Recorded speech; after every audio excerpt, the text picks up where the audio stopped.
This is LBC from Global, leading Britain's conversation with James O'Brien.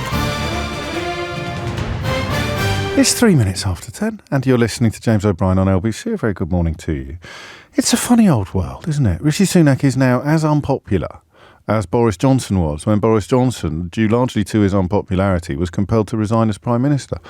It's this sort of great myth abroad that he was popular. Even when he won a big majority at the election, his personal popularity ratings weren't that high. I'm talking about Johnson now, not Sunak.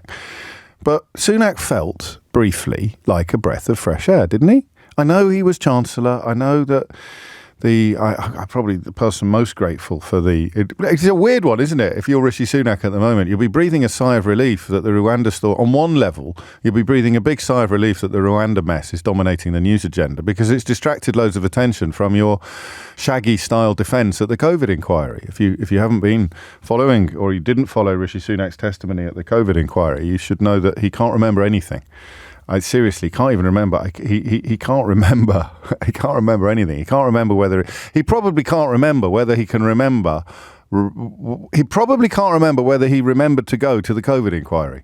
Such is the state of Rishi Sunak's memory. He probably can't remember whether he remembered to attend the COVID inquiry and what he could remember when he remembered to go.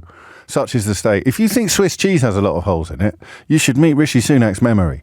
He doesn't just not remember things. Sometimes just to zuzz stuff up a bit. He can't recall. I can't remember. I can't keep saying I can't remember. I've got to say something other than I can't. Oh, I know. I can't recall. I do 5 can't recalls and then I'll go back to the can't remembers. I don't remember. I don't recall. I don't remember. I don't remember. I don't recall. Someone should put it all together in a little. Someone already has. I may play it to you later. So on one level, he'll be quite relieved that the Rwanda debacle, which almost undermined, well, briefly. The problem is with Marc Francois. God, how long have you got? The problem is with this country that when you arrive in a position in which because of course he likes to style himself these days as a mafia don, so we will call him Marco Gambino Francois, You see him in a position of influence, however briefly and misplaced it may be, you know we've got problems. You see Marco Gambino Francois pushing himself to the front of the cameras. I don't know if you saw them yesterday. They're almost like, eventually there will be 350 separate groups within the Parliamentary Conservative Party, every one of them with a quote, because this is an official designation, a very important leader, end quotes. Or there will be 175 separate groups within the Conservative Party. The New Conservatives, the Common Sense Conservatives, the Barking Mad Conservatives, the Even More Barking Mad Conservatives, the Old Conservatives, the New Old Conservatives, the Old New Conservatives, the New Conservatives, the Old Conservatives, the really conservative Conservatives, the ultra-conservative Conservatives, the not that conservative Conservatives, the One Nation Conservatives, the European Research Group, the COVID Research Group, the Red Wall Research Group, the conservatives. I could go on. There'll be 175 separate groups within the Conservative Party, all of which have a very important leader and a very important deputy leader. And that would leave nobody. That would actually take up everybody. Every single member of the Parliamentary Conservative Party would then have a very important role. It struck me yesterday, and it struck Rory Bremner as well, who tweeted about it much more wittily than I will manage to convey to you. But it struck me yesterday, there's so many groups now. I don't even know what they disagree with each other about. There's so many different groups within the Conservative Party that you sort of wonder whether you can call it a party at all in any traditional sense? Let me just remind you. The problem is, I just made some up. I can't remember which ones I made up. I'm turning into Rishi Sunak. I can't remember which ones I made up and which ones are actually real. Can you? If I said a list of factions within the current Conservative Party, would you be confident that you would be able to remember which ones were real and which ones were not? The ERG, the NRG. I thought NRG was a form of dance music. Isn't it, Keith? NRG. So is that a real one? Is there an NRG? There is an NRG. There's definitely an ERG. Is ERG a form of dance music as well? It could be. So ERG, NRG, Common Sense Group, New Conservatives, Conservatives Growth Group. Is that a real one? Conservatives Growth Group? Conservatives I mean, there might be a Conservatives group. All of the suspended MPs were back in the House of Commons yesterday. Not even Tories anymore, but they were so desperate for votes, they allowed them to pass through the lobby, including the fella that was done for flashing not long ago, the rather infelicitously named Peter Bone. He's there. The One Nation Group and the People's Front of Judea. I think the last one is made up. This is Rory Bremner's tweet from last night. He wrote FFS. I do know what that stands for, but I can't tell you. Ofcom will be cross. There are now at least 6 Tory parties. ERG, NRG, Common Sense Group, New Conservatives, Conservative Growth Group, One Nation Group and the People's Front of Judea. And policy is being made up simply to keep them happy. And Rory Bremner wonders, wouldn't it be better to send them to Rwanda? I did indeed, thank you for that. I forgot the Popular Conservative Front. There is, of course, also the Popular Conservative Front. And all of this is a scenario over which Rishi Sunak, the breath of fresh air, the man who promised to bring back... I mean, goodness me, you almost feel sorry for people like Rory Bremner at times like this. How the hell do you do satire when this is reality? Because I caught myself then. I was about to say to you, Rishi Sunak, the Prime Minister who promised to restore professionalism, accountability and integrity, now presides over a party that can't even lace its own shoes. Professionalism, accountability and integrity. And it's not just him, they're all rubbish. So even the rebels ended up not rebelling yesterday. They all, Natasha Clark put it well earlier, they sort of marched up, they're halfway up the hill and then halfway down, and when they were up, they were up, and when they were down, and when they were only halfway up, they were neither up nor down. That's the sort of Mark Francois CV. When we were up, and when we were down, and when we were only halfway up, we were neither up nor down. That's what they did. They didn't even rebel in the end. A few of them abstained, but Rishi Sunak got the bill over the line. Labour Party sitting there doing their nails. I don't know if you saw it. The entire front bench were just filing their nails while the Tories were tearing each other to shreds. Occasionally, Keir Starmer just sort of looked up very lazily, like a sort of, I don't know, a lion sunbathing in the Serengeti. He looked up, he turned to his colleagues and said, "Never interrupt your enemy when they're tearing themselves to shreds." And then they all went back to filing their nails. And it was just extraordinary that our country has been reduced to this at a time of multiple crises, you know? Multiple crises. Various government ministers touring studios this morning. As far as I'm aware, not one of them was asked about the death of a refugee on that ludicrous Bibby Stockholm barge yesterday. Why? I don't know. Because a lot of journalists, I guess, are complicit in the Conservative catastrophe that has, it would appear, now caused the death of another refugee. Apparently there's a net zero scrutiny group as well, Chris tells me. And Charlotte in Prestwich says, I can't believe you forgot the I can't believe it's not fascism group. I can't believe it's not fascism. It's 11 minutes past 10. You all right, by the way? I should have asked sooner. You okay? You getting on all right, are you? Good. Christmas around the corner? I know what you're thinking. You're not worrying about the cost of presents or turkeys or what you're going to do or when you're going to take an... You're just thinking about Rwanda all the time, aren't you? Every pub I go into, they're all talking about Rwanda. Rwanda, they say. When will it... Well, Rwanda. Rwanda forever. Rwanda. It's all that anyone talks about. I came out of church on Sunday, everyone outside church talking about Rwanda. Get on the tube, get on the bus, everyone's talking. No one cares about anything else. Everyone's talking. I'm lying. No one is talking about Rwanda. 1% of the population, according to some recent polling, very recent polling, before this vote happened, 1% of the population believe that Rishi Sunak's Rwanda plan is going to, quote, stop the boats. 1% of the population. More people believe the earth is flat than believe that Rishi Sunak is going to stop the boats with his ludicrous Rwanda plan that his government ministers, his senior colleagues are still touting round the studios to their heart's content. Everything is broken.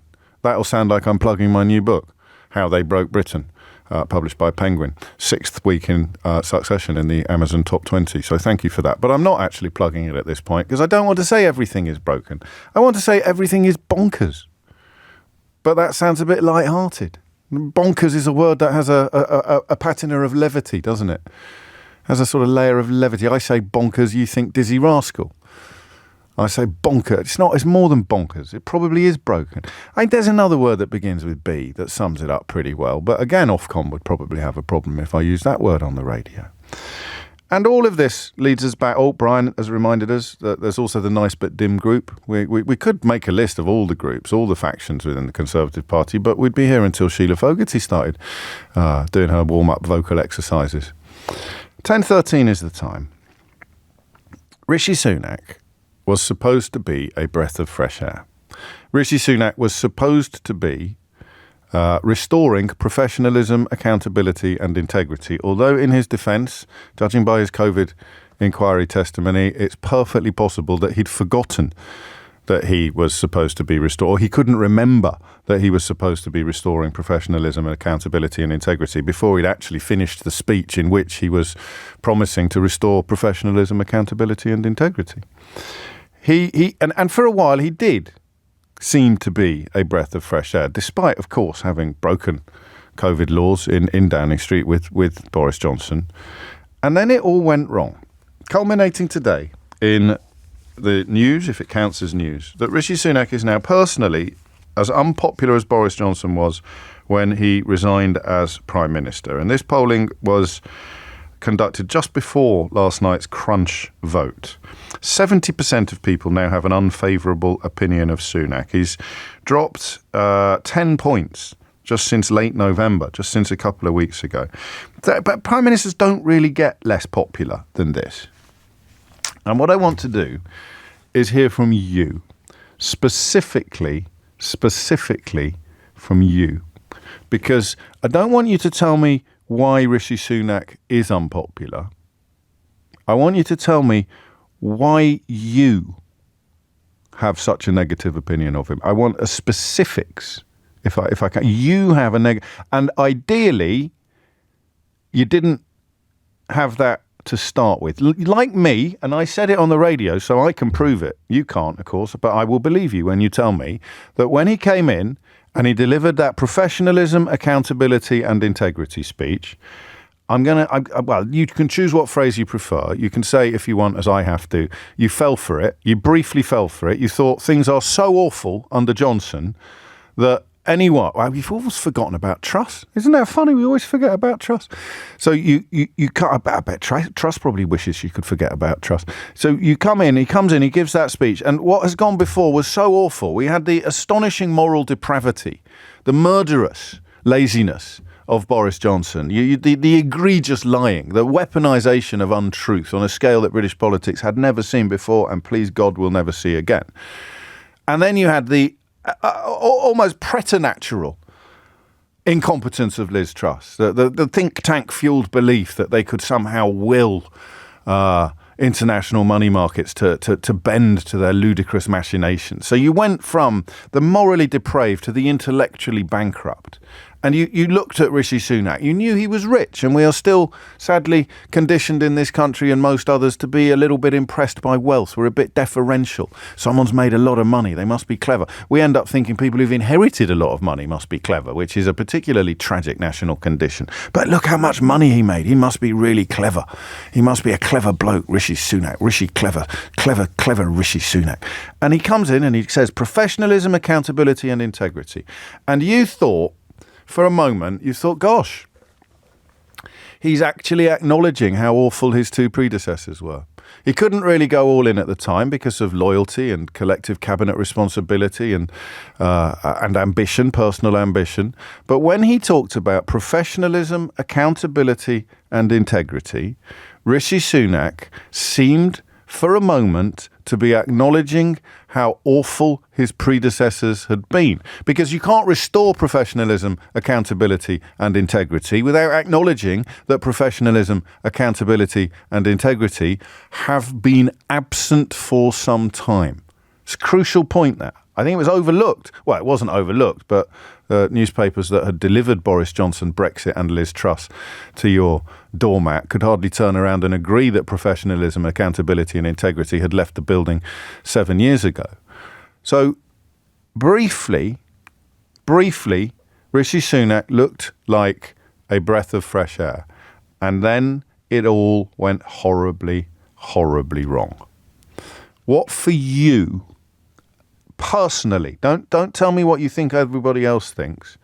And it can be anything. For Greg, it's just the smirk. Just doesn't like the smirk. It's a bit shallow, Greg, but that's what I mean. I want everything that we've got. The charge list, if you prefer. The charge list. What for you took away that brief glimmer of hope that Rishi Sunak marked a departure from the madness of Liz Truss and the moral depravity of Boris Johnson? When did you realise, what made you realise that he was just as bad as the pair of them?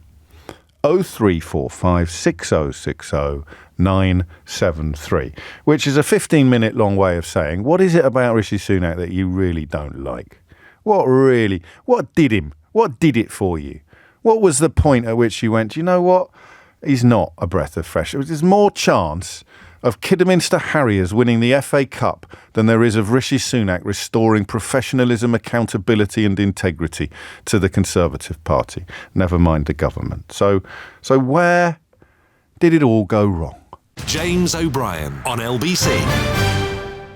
James O'Brien on LBC. 21 minutes after 10, and I think we will throw in a sort of meta question as well, which is why has it all gone so wrong for Rishi Sunak? I mean, is some of it not his fault?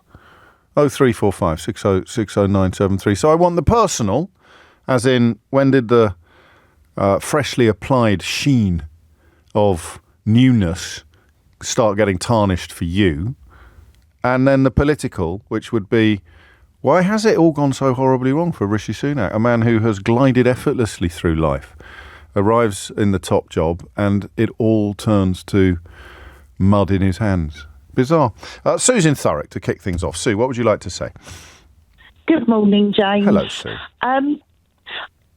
For me, I feel like he doesn't stand by a belief system almost. The Conservative Party is so diverse, and he comes across as a people pleaser. Well, he's not pleasing many people, Sue, is he? Well, no, and that's the problem with people pleasers, is you try and please everybody and you end up pleasing no one.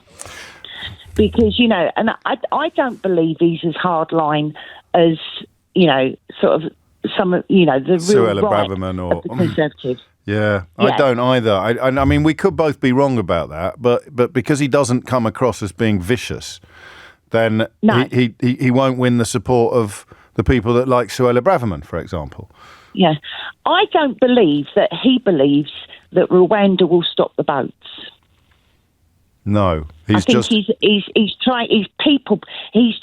to keep the party quiet, which he hopes will keep him in his job, and just managing his own position rather than actually running the country, or even addressing whether you like a policy or not. Actually, bringing in something meaningful.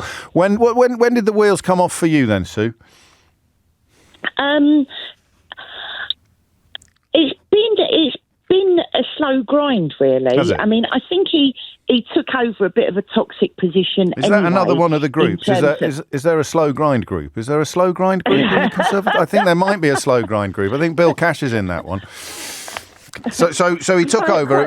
It was a fractious party, but so there wasn't a single moment when you looked at him and thought, "I'll just jog on now, will you? I've had enough." Probably in the last couple of months, really. Yeah. I mean, sort of all over, it's smoke and mirrors, really. I think things are going so badly that it's just really easy to, sort of pile all the blame onto the less than 1% migrants that come over in boats. Yes. In terms of the overall migration, and it's smoke and mirrors, and it's ugly as well. Trying to appeal to that exactly the lowest common denominator. And we talked about that yesterday. I don't understand the calculation of appealing to the lowest common denominator. There's an MP. I don't know if you saw it, Sue. There's an MP called, I think, Nick Fletcher. He's got a constituency in Doncaster, and he delivered a speech yesterday. I only saw a bit of it. He delivered a speech yesterday that was one of the thickest, ugliest orations that I have ever seen in my life. It was utterly ignorant, and it was completely bilious. It was designed to do exactly what Sue claimed. Someone's done the statistics on the percentage of people in his constituency who were born overseas or who don't speak English. He was lying through his teeth about 13 years' worth of problems caused by 13 years of Tory rule and trying to blame them all on non-existent migrants. It's quite an extraordinary intervention. And what was most depressing about it was that it was completely standard, really, for that 2019 intake of Tories. And just think how thick you would have to be to stand out in a room that contained Lee Anderson, Jonathan Gullis and Brendan Clark-Smith, who have almost certainly got a group of their own, but God knows what it's called. The Minsk Group, I think. Someone's just told me it's called the Minsk. Oh, I didn't know that. Yeah, the Minsk Group. Mike's in Tooting. Thank you, Sue. Mike, what would you like to say? Good morning, James. Hello. All I want to say is that my relief that Johnson Truss had gone and Yes. Sunak comes in, breath of fresh air and all that, and it actually lasted for me about 2 minutes. Oh, that long? It happened during that speech outside Downing Street. Go on. When I lost it.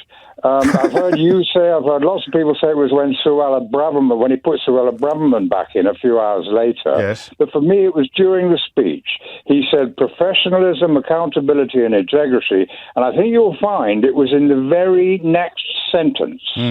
He said, and I'd just like to pay tribute to Boris Johnson, who has done such wonderful things for this country and for his great generosity of spirit.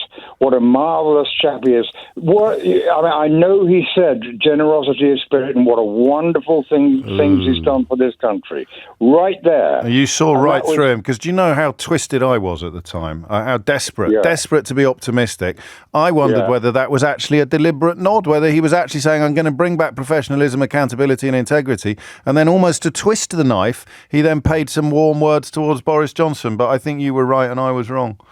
I lost it right there. I'm sorry. And that was after Truss, in her speech, after she was elected, said, and I don't want to pay tribute to my great friend Boris Johnson. They all did. I thought, what is it with these people? Well, he's popular in the party. He's popular with the party members and the backbenchers, so they kind of have to do that. But they didn't have to do it in quite such a fulsome fashion. I go, take that. Well, you're winning. Immediately after professionalism, accountability and integrity, to say that, I thought, I'm sorry, mate, you're a liar. You've had your chance. You've lost it. You've had your chance. That was it, right there. Right. Well, I think that's going to take some beating. We'll put Mike at the top of the leaderboard. Took him 2 minutes to see through Rishi Sunak. Took me a few hours, like many, many people getting in touch with the programme. In fact, I think John in Chelmsford is going to make the point now at 10:28. John, what is it? Morning, James. I counted. It was 120 minutes for me. Okay. And that was when, it's just been alluded to, but when Suella Braverman was announced as Home Secretary, was it a week or so after she'd resigned already for breaking ministerial code? 6 days. For the second time. No, for the first time. It's hard to keep up. It was the first thing he did when he got back from the palace after meeting the king, wasn't it? That's right. And I like you, was thinking, okay, I'm no Tory, but I thought at least we're going to have some sort of levelling, a little bit of a steadying of the ship. I still think the Tories are toast, but hey, let's have someone in that can just make things slightly normal. But no, Suella Braverman gets, here's the new Home Secretary, Suella Braverman, and straight away that was it. And I looked at the clock genuinely and thought, there it is, it's gone. Yeah, I think I was the same. I think I was the same because it was such a hideous appointment because she'd departed in such grim circumstances and had coated herself by that point in such ugly rhetoric. She'd already refused the request from a Holocaust survivor. I think she had already refused the request from a Holocaust survivor called Joan Salter to moderate the language she used when talking about refugees. She'd given that bizarre interview where she sort of was a bit like a Doctor Who villainess when she talked about dreaming of Daily Telegraph front pages. So it was like Vic Reeves rubbing his thighs on Shooting Stars. She's dreaming of Daily Telegraph front pages where people are being deported to blooming Rwanda. Thank you. So 2 hours, no one's going to beat Mike, are they? 2 minutes. Because you have to start from a position of optimism. You can't say, I knew all along he was wrong. And you have to have had your optimism brutally ripped away from your sweaty hands by Rishi Sunak's performance as Prime Minister. Thomas Watts is here now with your headlines. James O'Brien on LBC. James O'Brien on LBC. 10:34 is the time. You're listening to James O'Brien on LBC. I haven't given my name as I work in the industry and I don't want any reprisals. For me, James, it was the HS2 announcement. I work in the rail industry. I was working on HS2 related analysis. I got zero warning of the announcement, and to my knowledge, nobody in the industry did either. It was a bombshell. An entire industry's strategic planning went in the bin. One of 7, because it all assumed reasonably that HS2 would exist in full, and so the problem locations which needed upgrades were in different places compared to a non-HS2 future. And he didn't even give us the courtesy of a heads up. The 2019 manifesto, the only thing that gives him democratic legitimacy, commits to HS2. He went against the manifesto and so should call an election. I mean, that's really interesting, isn't it? Because I think I'm a little embarrassed by that. I nearly said your name then, even though you asked me not to. I'm a little bit embarrassed by that, because I think you're right. And I think that even this show today is doing the gossipy side. Why don't you like Rishi Sunak? I'm interested in why you don't like Rishi Sunak. I can't change what I am interested in and what I'm not interested in. And the question obviously prompted that answer. But that's a much more important answer than I don't like the cut of his jib, or he reappointed Suella Braverman. Well, that's very political. He announced something that's in direct contravention of the manifesto, that is the only scintilla of democratic legitimacy that he has as Prime Minister, and he threw an entire industry into utterly unnecessary turmoil. And he did it for probably short-term reasons that Sue and Thurrock touched on, of trying to please some of the people some of the time. And yeah, I mean, the price we pay for that may not be fully counted for years. 10:36 is the time. Where did it all go wrong for Rishi Sunak, politically, or indeed from your personal point of view? When did the gloss first get knocked off? Because he's gone down 10 points in the last 3 weeks. So there'll be people listening to this who would have been favourable towards him 3 weeks ago. What's made you change your mind? 03456060973. I do appreciate, and I am working on this, I'd love to go back to the good old days, that if you're a massive racist who hates Rishi Sunak because he's not nasty enough to refugees, you don't ring me anymore. It's sad. Sometimes I see the old clips on YouTube when you used to ring me and do a racism on the radio and then sort of skulk away with your head between your legs, with your tail between your, well, and your head. So I know you don't ring me anymore, but I'd love to know whether you've changed your opinion about Rishi Sunak because of events of the last few weeks. 10:37 is the time. Aidan is in Royston. Aidan, what would you like to say? Good morning, James. Hello. Thank you very much for taking my call. There's two things, really. One is, do you remember when he got fined for not wearing a seatbelt? Yes. Did he get fined? He did get fined, didn't he? He got photographed. Yes. Yeah, go on. That's an odd. You can't have taken against him for that. We've all done that by accident on occasion. We have. But just hear me out, please. Of course. So I have worked, and I work with people that would have been his driver, his security. I know, although I can't say 100%, I know 99%, one of those people would have said to him, Prime Minister, would you please put your seatbelt on? And they would have been really polite, very professional, and he will have just ignored them. I know it, and because they're thinking, well, actually, if something does happen, if there is an accident and he's not wearing a seatbelt, someone's got to point the finger at me and say, why did you let him get away with that? Well, it goes with the territory, doesn't it? It's a part of your job, really, to ensure that your passengers are as safe as possible. And, those sort of people, ex-police officers, ex-forces, are very, very professional. And so when thinking that, he's just ignored that request, he's just totally ignored it. And I also think that when it was investigated, the police would have spoken to the drivers and the security, and one of them would have said, I did ask him, and they would have went, okay, well, that's. This is, we have to stress this is entirely speculative, but it draws upon your professional experience in similar scenarios and leads you to the conclusions that you've shared. And what it speaks to, I think you're saying, is a sort of arrogance and petulance. Yes. I don't listen to people like you. You are not there for that reason. And you're only there because you have to be there. You're not there because I actually want you there. You're there because someone else is saying you've got to be there. It's a strange thing, isn't it, that sort of attitude? And so that was a moment for you, was it, when the gloss came off? Well, it was, I've got to say, it was never, for me, he's part of the old, he's part of the whole old cycle. And do you not worry about someone that's Prime Minister that can't recall anything? Terrifies me. Terrifies me. There's two reasons to be terrified. One would be that he's telling the truth and he can't recall anything, and two would be that he's not telling the truth and he can recall lots of stuff, but he's choosing to pretend that he can't. I mean, both of those are disastrous scenarios, but he's obviously calculated, if he is pretending, that is a better scenario than actually revealing the true answers to the questions that he's being asked. I think is there a montage around of Rishi Sunak saying, "I can't remember" stuff? I think there is a little montage that someone has put together. We can steal their handiwork and pass it off as our own. Chris is in Crayford. Chris, what have you got? Morning, James. Hello. Thanks for taking my call. First time caller, so I'm a bit nervous. Well, there's nothing to be nervous about, Chris. It's a love fest echo chamber, this programme. Two things really.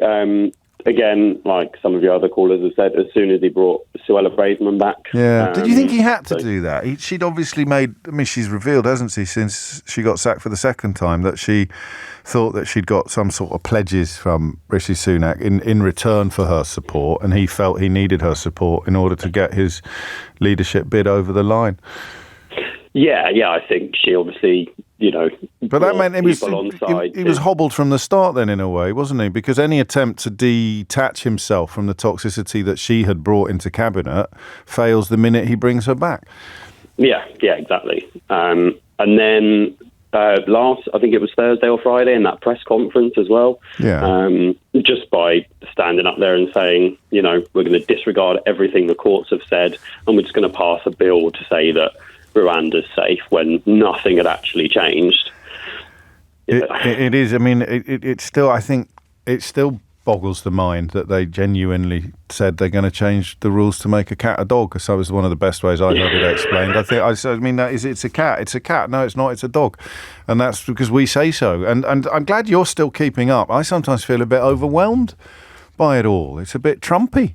The Conservative government of the last few years. There's so much bad stuff. It's hard to pick a hook to hang your hat on. And with Sunak, there's so much stuff. But you're right. That's the first mention of that legislation that he's brought in to essentially determine whether or not a country is safe by just deciding, as opposed to deploying the checks and balances and institutions that are in place to make that decision, like, I don't know, a Supreme Court. And something else I really don't like about him is he keeps talking about foreign courts, which is not true. Even if it was true, it wouldn't be a problem. The efficacy of a law is determined by what a law does, not whether it smells a bit French.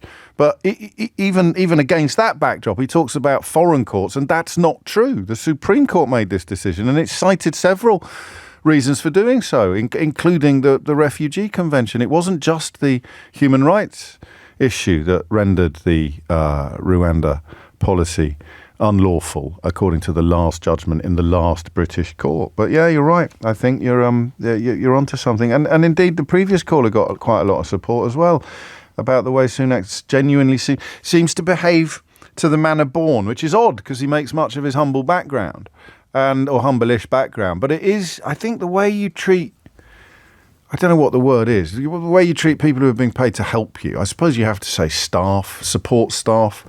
I was out yesterday in one of those scenarios where someone is taking your coat and looking after you and bringing you a cup of tea, and I always notice people who don't acknowledge their existence. Do you do that? Do you just notice people who just think it's perfectly normal to have another human being waiting on you? And I sometimes think I overcompensate because I can be a bit chippy. If someone's taking your coat and asking you if you want a cup of tea, you don't sit down and ask how their children are getting on at school or something like that. But there is a line. I think it's a basic acknowledgement, almost a subconscious acknowledgement of equality born of humanity. And some people don't have that. Some people boast about not having it because they want to abolish human rights legislation because they think that humans are not equal. They think there is a hierarchy of humanity and they see themselves at the top of it. And yeah, the more you see of Sunak, the more you wonder whether he's in that camp as well. David's in Farringdon. David, what would you like to say? Hi, James. Hello, mate. It's quite relevant. COP27, when Sunak announced that he wasn't actually going to go to COP27 because he was going to concentrate on domestic policy. And then I think, in a sense, he got shamed to have to go to COP27, which sort of, for me, he just read the room wrong. I think that's a very good example of his dissembling nature, because I again, I have daughters. I have 2 daughters, and so does he. So we've got that in common. And he talked about how his daughters inspired his environmentalism. I don't know if you remember that. And I believe I remember that. You can never forgive people. It's so disappointing. Yeah. When someone makes you feel stupid, you don't forget. And he made me feel stupid. I believed him on the environment stuff because my daughters have informed my attitudes to these matters. And I just thought, oh, that's nice. His have as well. Yeah, because you thought there was going to be hope. And then he goes and dashes it because he wants to... well, what then? Just appease. I mean, this is back to Sue in Thurrock. I owe Sue. I didn't criticise her contribution, but I think when she was talking about him being a people pleaser, I thought she was spreading it a little thinly. But she was bang on it. He tries to please some of the people some of the time, but he changes who those people are all the time and ends up pleasing none of them. But it's what you were saying the other day. He's only concentrating on his base. Yeah, some of the time. He doesn't realise that there's other opinions outside of the base. And he doesn't know what his base is. Is his base the Conservative Research Group? Is it the European Research Group? Is it the People's Front of Judea, the Judean People's Front? Is it the Common Sense Group? Is it the Minsk Group, headed by Jonathan Gullis and Lee Anders? I mean, which base is it? Which base is he trying to please? Because yesterday he annoyed all of them. Well, I think there's also the Amnesia Assembly. I like that. The Amnesia Assembly, that, of course, is Rishi Sunak's group, although, in his defence, he can't remember setting it up. James O'Brien on LBC. James O'Brien on LBC. It's 10:48. You're listening to James O'Brien on LBC. The People's Popular Front for Performative Piffle, says Jamie. I don't know that that's going to catch on necessarily, but my goodness me, if there were any more conservative groups, then... you wouldn't be able to keep track, would you? Let's find out from Chris in Cowbridge when the Rishi Sunak rebrand started falling apart for you. Chris, what would you like to say? Good morning, James, and thank you for taking my call. You're very welcome. And before I get started, I am halfway through your new book, and I'm absolutely loving it. And I love the fact that you do the voices on the audio book. Some people don't like that. I mean, I'm glad you do, and I don't regret it. But some people think it's a little childish, and it therefore detracts from the intellectual impact of the work in general. I disagree, but I do. Yeah, thank you, Chris. That's very kind. It's so cool. I think they also would call that paradoxical as well, in a childish, silly manner. So, to your question about Rishi Sunak, as Nick Evans says, where it started to go wrong for me is he makes bold statements about commitments, and then literally within 24 hours or 2 weeks, he shot himself in the foot and it falls apart. A good example, the day he walked into office, he stood there in his lovely ill-fitting suit, making a wonderful statement about professionalism and integrity, and then within 2 hours, re-employed the previously twice sacked Suella Braverman as Home Secretary. For me, I just sat there and went, oh... Yeah, I mean, I like this. I think it is huge, but it doesn't explain the continuing decline. That explains those of us who'd given up on him almost before his first day in the job was over.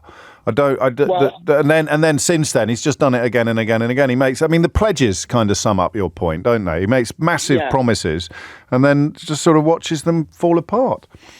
Yeah, and I think for me, it's literally, here's a great idea. Look, I'm going to do this. And then 2 weeks later, it's like, oh, but that's not really working, so we won't talk about that. Let me rebrand myself again. Here's another great idea. And then a month later, Keir Starmer and his team are shooting that down. It's like, oh, well, let me talk about something else. He keeps moving on to new things to try and make himself appeal to the base. And it's at the same time not actually dealing with the reality that everybody else in the working masses is dealing with, which is that mortgages and rents are out of control. People are being thrown onto the streets. Yes. Salaries have stagnated since Lord Cameron has come into being a foreign secretary, which just literally fries my brain. Yes, that was desperate, wasn't it? I mean, there is so much. I wonder whether, and you'll pick up on this in the book that you're currently reading, but if we had a vaguely normal media, I'm not sure the public would have put up with the catalogue that you've just described. And that's Rishi Sunak, who, for many of us, still would not necessarily get a gold or silver medal if you were to put the last three prime ministers in a who was the worst competition. I agree. Do you know what I've been trying to do? Because I've been reading back over some history, and I've been reading Winston Churchill's books as well. Yes. I don't think he did an audio book, did he, Chris? No, he didn't, and I think he didn't do the voices either. But I think what I've tried to do is take some of these. Let's take the Zadine Zahawi mess, yes, which seems to have just been dropped into distant memory. Yes. If one of these type of scandals was in its isolation put into a government of, say, 15, 20 years ago, that would be a career-ending situation. Even John Major's government. I remember David Mellor trying to wriggle out of various holes, and he couldn't. Eventually, it failed. I forget what it was that did for him in the end, but that stood out. That attempt to evade and avoid responsibility stood out. It's why you remember him, because of the wriggling after being caught in various compromising scenarios. And yet now the wriggling is so normal you don't even notice the wriggling. Peter Bone was back on the parliamentary estate last night voting for the government. And I mean, I'll double check precisely the detail of what he was suspended for, but it wasn't pretty. And yet that's normal now. It's as if I know I use the phrase "a fish rots from the head down" a lot, and I know it's not apparently biologically correct, but it's true, isn't it? It's true. Not quite as explicit as it is in America, where previously supposedly sensible politicians now have little choice in the Republican Party but to go along with Trump's obvious and clear lies that they know to be lies. And the same is true here. That, you know, if you allowed Boris Johnson to ride roughshod over standards, you can't somehow retrospectively rediscover your regard and respect for standards. Gosh, it's a funny business. It really is. Thank you, Chris. And thank you for the kind words about the book. Samantha is in Rugby. Samantha, what would you like to say?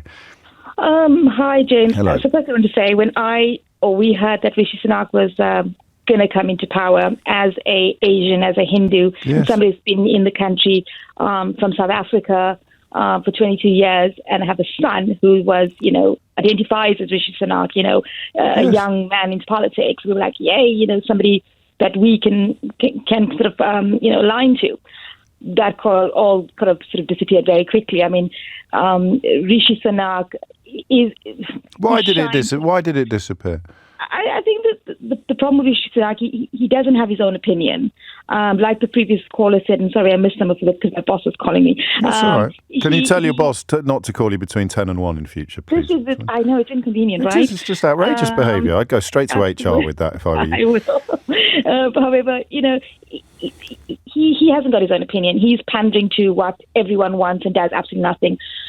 Two things that stick out for me is his whole stance on immigration, the many millions of £1,000s he sent, and is just all taxpayers' wasted money.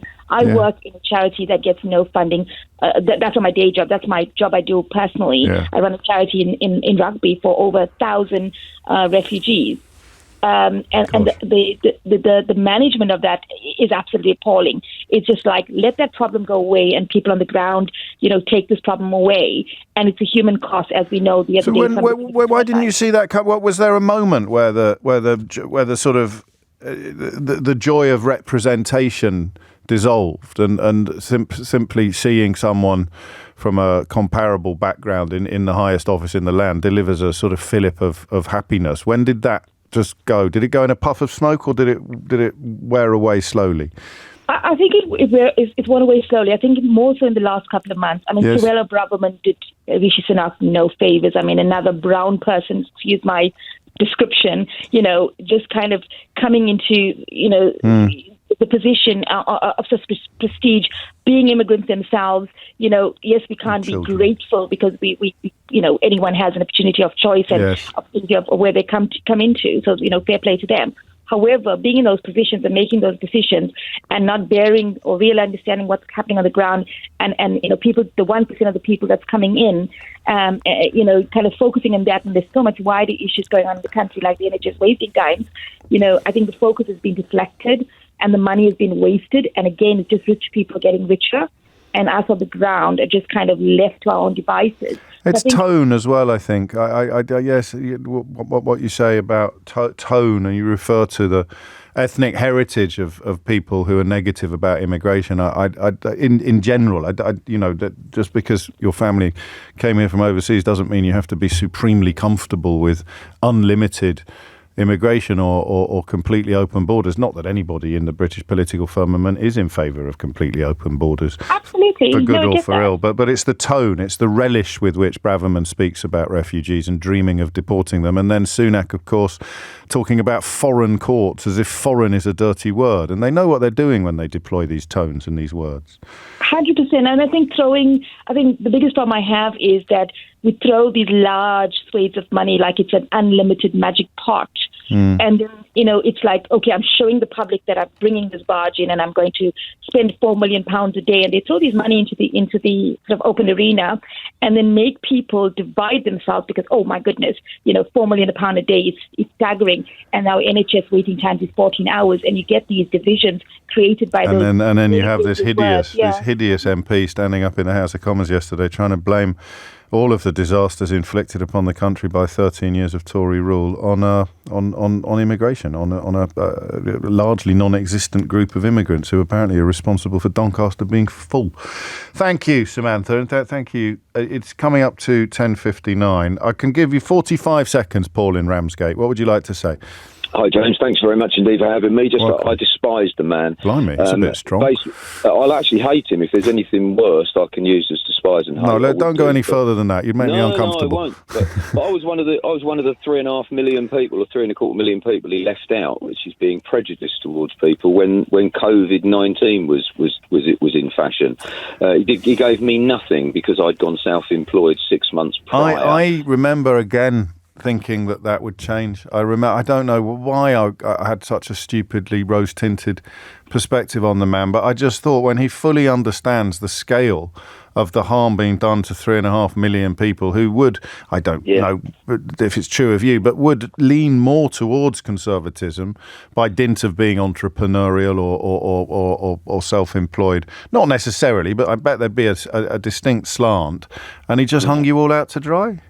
He did. 3.25 million people. When I phoned his constituents office, a lady said to me, "Rishi's such a very nice man." I said, "Well, tell him from me I despise him." When he actually he missed out on the first vote. Yeah. I left a message and said, "I'm so pleased that you didn't get it." And then, of course, he became who he is. He got the job anyway. I don't know that leaving nasty messages on people's voicemails is a hobby that should be pursued too enthusiastically, Paul. But I do appreciate that it's born of deep frustration at the sense of abandonment that you and millions, that's not a figure of speech, you and millions of others felt. I think that COVID we all got so caught up in our own personal experiences that element of the policy got rather buried. And I don't think it's going to come up much at the inquiry either, because the inquiry's terms aren't set to look at things like that. But I do hear, what's the word I'm looking for? Lingering resentment that I don't think will ever go away. And it's not hard to understand why. It's just gone 11 o'clock. You're listening to James O'Brien on LBC. PMQs on the way at 12, don't forget. James O'Brien on LBC. 4 minutes after 11 is the time. You're listening to James O'Brien on LBC. I'll tell you how I'll know when it's time for me to hang up my headphones. I will know that it's time for me to hang up my headphones when I stop being taken by surprise every day at work. Well, maybe not every day, but routinely and regularly. When either experiences that you have had shock me or delight me or both, but also when I stop learning. When I stop learning. And one of the more recent realizations I've had is, I refer to that poem, don't I, by Robbie Burns quite a lot, about the importance of seeing ourselves as others see us. I think it's a fairly natural reaction to the distorted coverage of almost everything that our media provides, of almost everything. It's something I feel increasingly passionate about as I get older, because I increasingly see the results of it. I don't think I ever would have done. If I'd stayed on newspapers and never done this job, I never would have seen what an appalling cancer newspapers are in the body politic of the United Kingdom. But to see ourselves as others see us, such a beautiful concept, such a beautiful poem, such an important notion, and something that really took me by surprise recently, to the point where I thought it can't be true. So you send me stuff, right? Or you call me and tell me something, or you email or tweet or text, and sometimes I think, no, you must have got the wrong end of the stick. And I never think you're lying, because, as I mentioned earlier, the people who lie to themselves and therefore to everybody around them tend not to ring me anymore, which is a shame. I mean that sincerely, but I don't mean liars. I don't mean people who just lie. I mean, I think that you've made a mistake, and so you'll send me something, and I will think, no, you must have got that. You must have got that, or that just can't be true. I think the very first time that we heard about warm banks was live on air. And I thought, no, there must be more to it than that. It'll be like a mahjong club or a pensioners get together where some people have said that they go along to keep warm. We haven't reached a point in Brexit Britain where we have to actually institute heated rooms for people who can't afford to heat their homes to go and sit in for a few hours every day. But we had. Another thing you told me about that I didn't quite believe at first. This was mad. Going back to COVID. The people who were working on the test and trace and who weren't doing anything all day. Do you remember that? We broke that story by accident. I never do journalism deliberately on this program. It only ever happens by accident. A bit like the kid in The Simpsons. Oh, I did a journalism. But somebody rang me and said, I've been working for the test and trace from home. I've been working for them for about a fortnight and I haven't actually done anything yet. I think you move your mouse every 20 minutes or something to prove that you're at your computer. And they wanted to work. They weren't swinging the lead or being lazy. I think they were supposed to contact people who'd been in contact with people. Do you know, is that right? I can't remember the details, but there was an army of people working from home. Someone rang in and said, I haven't done anything, James. I've phoned them up and it's not an anomaly. It's not that they've forgotten about me or that I've slipped through the nets, I've slipped through the cracks and they're still paying me, but I'm not doing anything. They said, this is how it works. This is how it works. And the phones went nuts. And there was a long queue of people. You were queuing right around the block as far as the eye could see. People queuing up to tell me that they too were on the payroll at the test and trace operation and working from home and not doing anything. Not doing anything at all. And then last week, we were talking about food, as we often do on the programme, and as we are about to do again. And a lady in France, a listener in France, sent me a menu of what French school children have routinely for their lunch. And there were three things that were remarkable about it.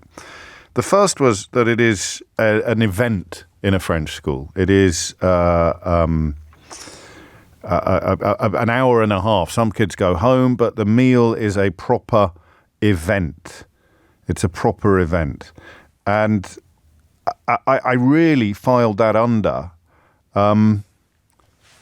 see ourselves as other seers, because I don't know what goes on elsewhere. I don't have the ability to find out. I'd love to know how, for example, Gaza is being reported in other countries, because the United Nations last night voted almost unanimously for a ceasefire. We talked earlier in the week about the Security Council vote, which was almost entirely for a ceasefire, with America vetoing it. But last night it was the turn of essentially the whole of the United Nations General Assembly calling for a non-binding resolution calling for an immediate humanitarian ceasefire in Gaza. 153 countries were in favour of it. 23 countries were abstaining, and 10 countries, including Papua New Guinea, a place called Nauru, the Czech Republic, Austria, and Paraguay voted against. So 10 countries against, 150 countries in favour. So the British media coverage of what's happening in Gaza must be completely at odds with what is happening in the rest of the world. We'll probably talk about that tomorrow. But that menu, I'll find it, I'll dig it out. And it was absolutely breathtaking. And that's the backdrop against which I want to talk about calls by a variety of cooks and authors for ultra-processed food to be taken out of children's diets. It is, they say, robbing children of the experience of learning to eat different foods. And the idea that we are creating a generation of humans, a generation of young people whose taste buds are being hijacked, soft and sweet things that blindfold children to the joys and complexity of real food. Those are the words of Rob Percival, the head of food policy at the Soil Association. So what I want to do is look at why this country is so bad at this. Because it doesn't happen in all other countries. And to do that, do you know, another thing actually that proves the point I was making about being taken by surprise. We once did, I must have been feeling very confident that day, in the middle of all the Brexit madness, we once did a show where I said, you can't ring me if you're in the United Kingdom. We did a couple, do you remember? I said, you can't ring me if you're in the United Kingdom. And I think one or two colleagues sort of thought, aye, this is going to go well. How can you do a phone-in in a British radio station where British residents aren't allowed to ring in? And I said, I want to know. We did it in COVID as well, wanted to find out what was happening in other countries. So it's not a completely new discovery for me, the importance of seeing ourselves as others see us, but also the comparisons. You never really see beyond the end of your own driveway, do you? Or the end of your own nose. You sort of think, well, that must be the only way to do things because it's the only way we've ever done things. And the switchboard would light up with people telling us how Brexit was being reported elsewhere in the world. It would light up with people. I remember some of those callers. I remember Luke in China. I remember that caller in Italy who was working in a language school, and they became regulars on the programme to tell us how things were developing in other countries and how other governments were coping with this catastrophic crisis. And you realise that actually there is quite a wide range of options in front of you. There is quite a diverse palette of choice. There is more to these issues than we realise. So I want to know what children have for lunch in the country where you live, okay? And that includes this country, but I want to start by casting my net a little bit further overseas. French, I had the list, but I still want you to ring in. A normal school dinner outside the UK looks like what? 0345 6060 973. And remember that in this country, we're in the post-Jamie Oliver period. We're now in the place after Jamie Oliver got rid of some of the worst excesses and some of the worst practices in school dinners, and yet it still looks, in comparison with what, for example, children have in France, it still looks shameful what we serve up to our kids. So I want to do that, 0345 6060 973.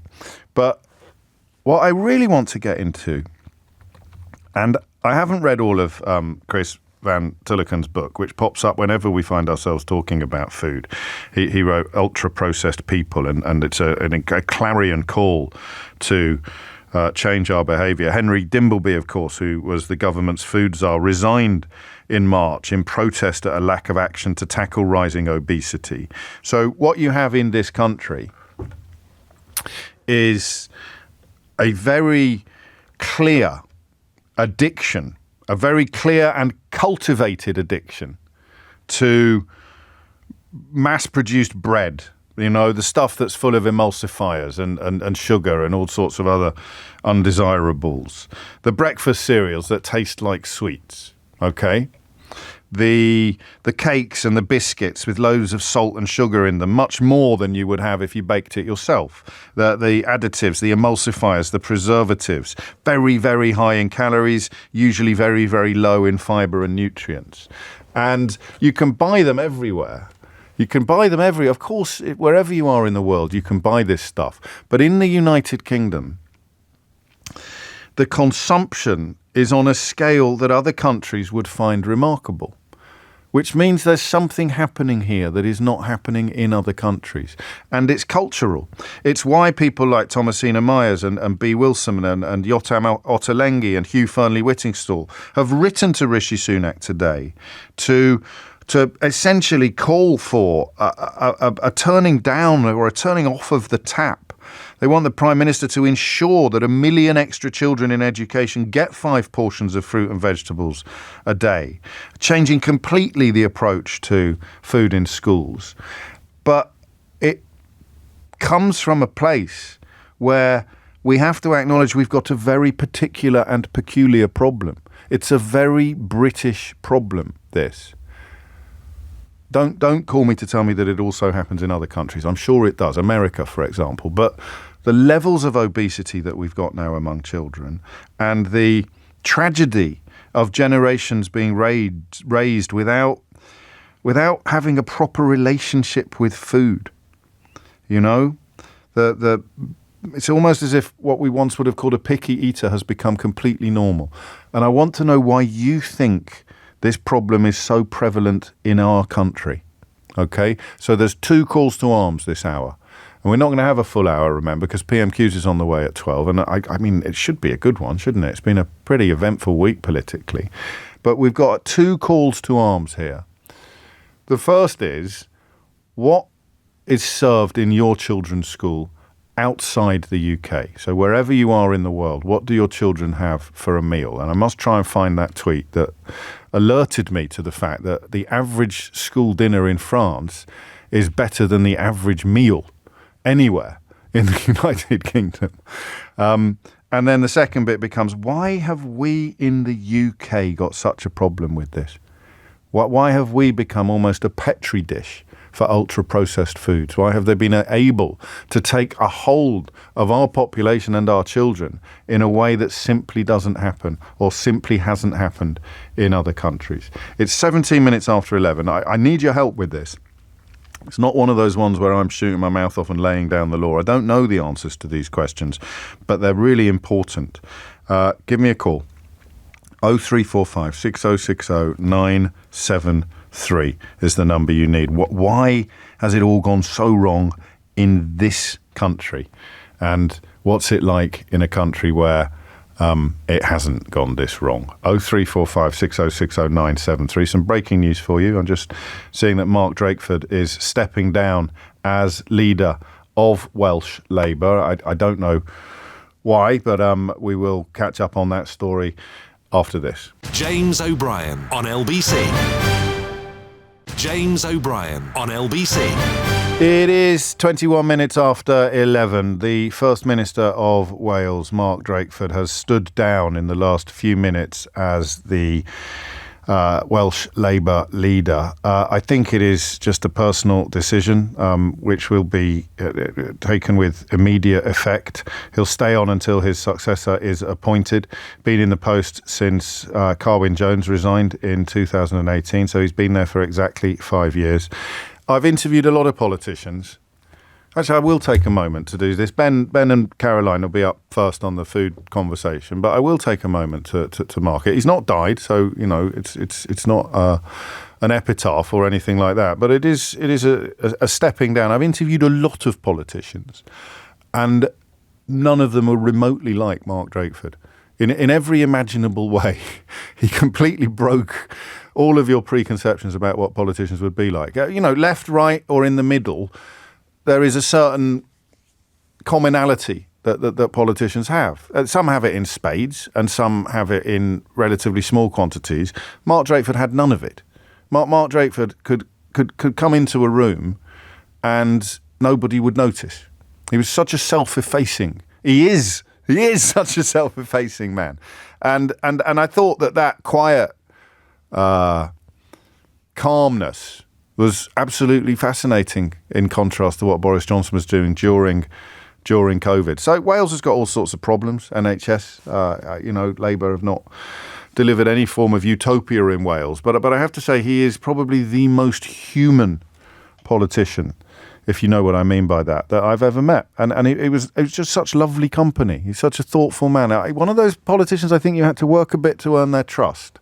because they're conscious that usually interviews are designed to try and trip people up by, asking them who they think is going to win Strictly Come Dancing if they're culture secretary, and then pretending that that's somehow relevant to their grasp of their brief. But once he established that you weren't in the sort of cheap seats of journalism, he was a fascinating and thoughtful man. And it's a full disclosure interview, actually, wasn't it? There's a full disclosure that you can listen to if you want to know what on earth I'm talking about. 24 minutes after 11 is the time. I despair for the state of the diets of British children. I want to know why they're so bad and what they're like elsewhere. Ben's in Paris. Ben, what would you like to say? Hi, James. Thanks for taking my call. So we actually moved to the Paris area in April this year. And what I will say is we were really fortunate in the school. So I've got a 6-year-old daughter. I was really fortunate in the school that we were at in the UK, in that they had free school dinners and the meals were pretty good. Okay. However, what I was really to say is it is a stark contrast having moved to France. Obviously, the French culture is very food centric, and one thing that I have noticed is you very rarely sort of see overweight kids, and the relationship with food seems much healthier here. And why, Ben? Why? So I think it comes down to the French culture. But just to give you an example of my daughter's lunches that she gets at school, it's a restaurant off-site that brings the food in. Gosh. She gets a hors d'oeuvre. She gets a main meal that's locally sourced food. There's only I've got a menu in front of me. There's only sort of a couple of meat options, and the meat options that are on there are sort of oven-cooked chicken. It's not chicken nuggets or processed food in that way. And there's a real sort of pride in the food that they're serving their kids, which, I was really lucky in the school that my daughter was at in the UK. In that, no, I understand the point. I understand the point you're making. Yeah. So you were in the Premier League of offers in the UK, but in France, what you're getting is better and normal. Exactly, yeah. And I mean, we're only at a state school. It's only not private school, but they get cheese and bread with every meal. They get all the courses. They sit down together, and she comes home sort of singing the lunchtime songs that she's doing in French at school, and it's a very different relationship I feel that they've got with the food. And what's great for me as a parent is I know that when she comes home after school, if she's got an after-school activity, when it's like you're rushing around, yes, I can give her a smaller meal of an evening because I know she's had a really good, nutritious lunch at school. Of course. It's life-changing in the moment and life-changing in the future, isn't it? Her relationship with food is going to be completely different from almost all of her peers back in the United Kingdom. Just read me through Wednesday's menu, if you can. So what she got? So she's got fish medallions in a sauce citron with Thai rice, carrots, and then pureed apples with bread and cheese is her lunch today. That's not bad, is it? I mean, it's better. Yeah, it's all right. It's better than what I'll be having. Ben, merci beaucoup. It's 27 minutes after 11. You're listening to James O'Brien on LBC. I need someone as well. You'll struggle to get through at the moment, but you can grab Ben's phone line to put into words what's going on here. Do you see what I mean? Because I say, that's good in the future and it's good in the moment. What is being denied to our children? What is it that Hugh Fearnley-Whittingstall and others are mourning the lack of for our children as they call for more organic, more seasonable produce and a target to reduce ultra-processed food in children's diets by boosting consumption of things that are not processed at all or minimally processed, like fruits, vegetables and pulses. Freya is in Padborg in Denmark. Freya, what would you like to say? Oh, hello. Hello. Hello. I just was ringing about the school meal. Yes. And I have a menu of an example of what children here in Denmark are being served. Thank you. Do you want me to read it? I certainly do. Okay. Monday is whole grain pasta and meat sauce with salad and juice and fruit at the side. Mm. Tuesday is pork balls in curry with wild rice. Wednesday is something called risengrød. You don't have it in England, but it's the equivalent like rice pudding, but warm. Okay. Thursday is homemade burger breads with ecological, what is it called? Beef? Yeah, okay.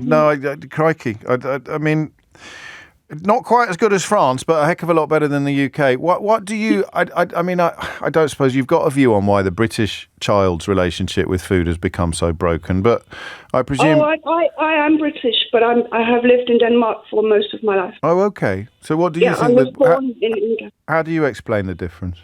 Well, we have some of the highest tax in the world here in Denmark, That's and true. so the people in Denmark, they pay for good education, free education all the way up to university, and we pay through our nose for good things for our children, because Denmark are very serious about investing in the children, because the children are the future. They are. No, I treat them well and let them lead the way. Yes. Right. I mean, the mystery then of why the UK is so rubbish at this remains, or it grows with every call. I wonder whether it's something as simple as this, particularly with, Tory governments.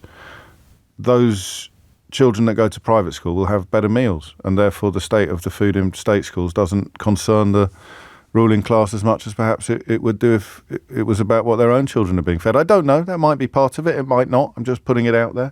11:30 is the time. Thomas Watts is here now with your headlines. James O'Brien on LBC. James O'Brien on LBC. It is 11:34, and some of you expressed a degree of surprise at my descriptions of Rishi Sunak's COVID testimony. He's in a sense, he's lucky that it's been completely overshadowed by the disaster that is his Rwanda policy. But it's a weird sort of luck, because it has been completely overshadowed by the disaster that is his Rwanda policy. But when I suggested to you that he probably can't remember whether he's given any evidence or not, I wasn't exaggerating. You'll recall? No, I don't recall that, and I don't recall. Do you recall changing phones around that time as it happened? Not around that time. I don't know or recollect. I can't specifically recall the analysis that was presented.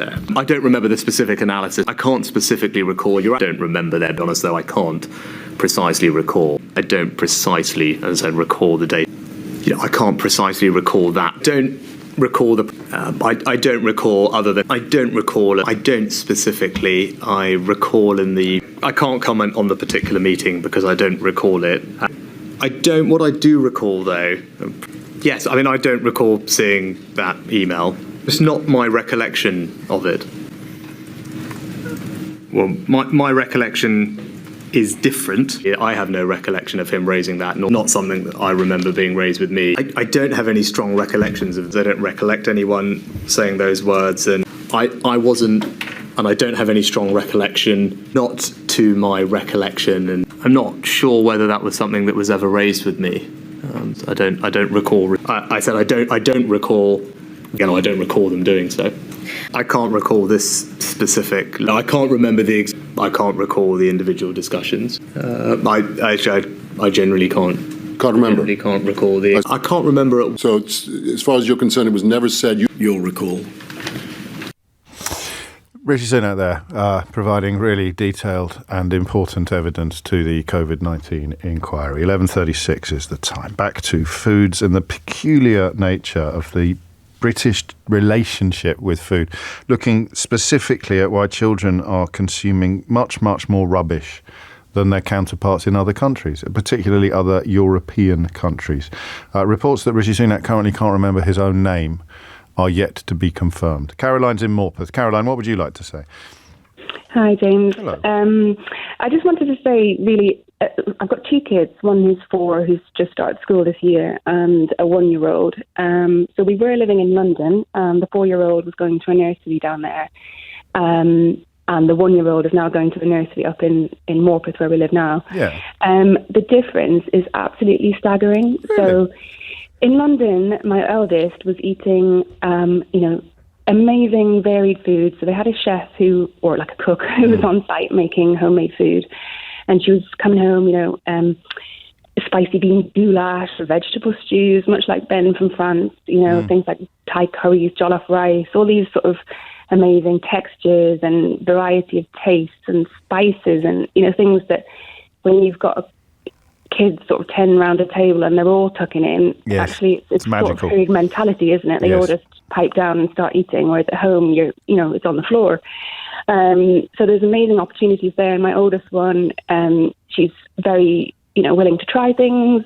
She's not scared off by things on her plate. In contrast, the younger one, she's been in nursery up here, and I love junk foods, James, but this is sort of insane. Like every day I sort of ask about the food, and she's having pizza and chips as a side, frankfurters, like as if Jamie Oliver never actually came anywhere near school. They almost see spaghetti hoops as a vegetable, where you'd have beans as a vegetable on the side. Really? Or sort of like, they see that is almost presented as the kind of the good bit of the meal, spaghetti hoops. It's a funny one. And what changes have you noted in your daughter as a consequence of the changes in her diet? Well, to be fair, the 4-year-old, she started school, and the school is very good, so they've got a very good menu. Not hugely varied, but it's not sort of astoundingly bad.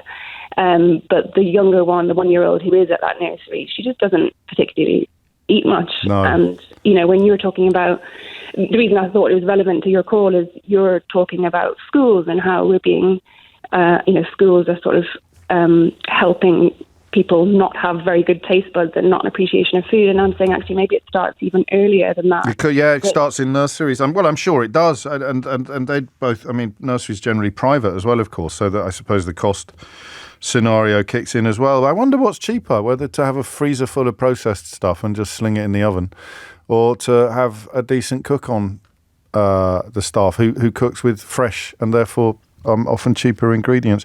This is interesting from one of my favourite contributors whose child gets 20 minutes, in their words, to choke down his school meal. He's neurodivergent and a slow eater, so of course he eats the fun bit first, which is the pasta, and often doesn't get time, in his own words, to eat his vegetables. One option, and because we're pescatarian, it's tomato pasta for 4 days of the week and fish fingers on Friday. And when he gets dinner at home, he protests that I've given him food that's too slow to eat, i.e. food that needs cutlery. More cutlery manipulation than just stab and chew. He didn't even know what pudding was until he started at state school. We'd been a low sugar household until then, and now it feels like I'm fighting a tide of biscuits and sweets which they give to the children at school. As a parent, I genuinely don't know what I can do about it. More on the British angle as well, please. What is it historically or culturally that explains why we have such a problem with ultra-processed foods and our children? I'll read you this quote from the head of the Soil Association because it's really powerful. He says, ultra-processed foods are hijacking children's taste buds. These products are often soft and sweet, and children growing up on ultra-processed diets are left blindfolded to the joys and complexity of real food. Too few know the taste of bitter greens or the nutty flavour of beans and lentils, or have felt the crunch of a tomato bursting on their tongue. You put it like that, it's heartbreaking. Sarah is in Perth in Australia. Sarah, what would you like to say? Oh, hi, James. Hello. So we emigrated to Western Australia in 2006, and my eldest did a year at primary school in the UK. Okay. And he would get a hot meal every lunchtime. I'm not sure of the quality, but he would have to eat some sort of vegetable or salad with his dinner every day. And when we emigrated, he went to quite a small primary school here just outside Perth, 300 children, so quite small. Yeah. And there was no kitchen and no dining room. Good Lord. So the children here sit outside on the floor to eat their meal, which in Western Australia is usually not much of an issue. Right. But the canteen at the school was run by parent volunteers, so I actually ran the school canteen for several years when my kids were in primary school, and we served warmed up processed. So this is worse than the UK? Well, you could say it's worse. The children bring packed lunches, So depending on what the parents would offer them for most of the week. So because the canteen at our school was volunteer, we only ran 1 day a week, and it was run essentially as a fundraising for the school. So any profit we made went to the P&C.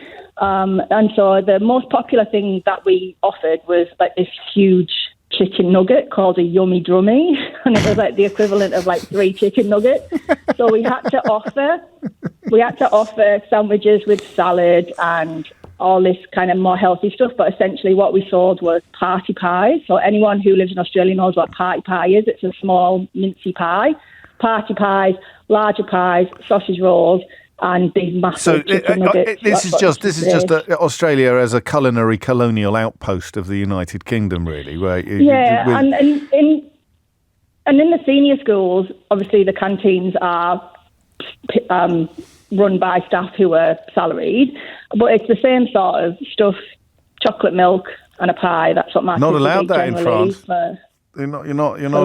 It's not there. I wouldn't mind living in France. Listen. No, same. But I don't. I'm not shocked. I'm not shocked by what you tell me, because I think of Australia's diet as being pretty much the same.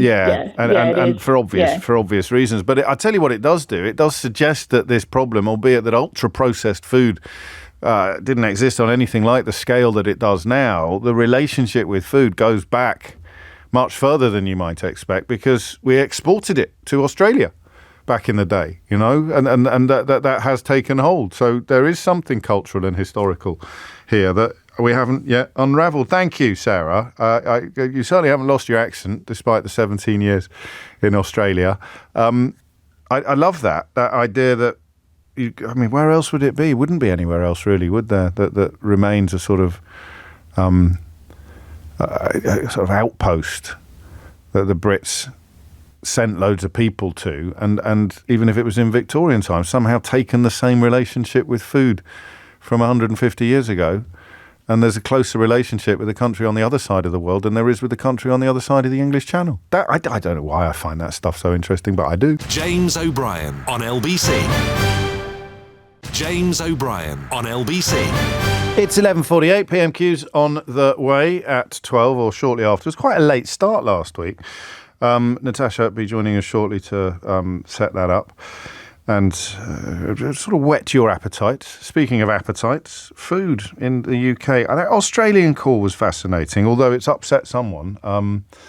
Someone else in Perth suggesting that our caller was not fully representing the situation there. Well, she was fully representing the situation in the school that she was talking about. But Chris says, my daughter has a canteen from the local Japanese restaurant where they have sushi, etc.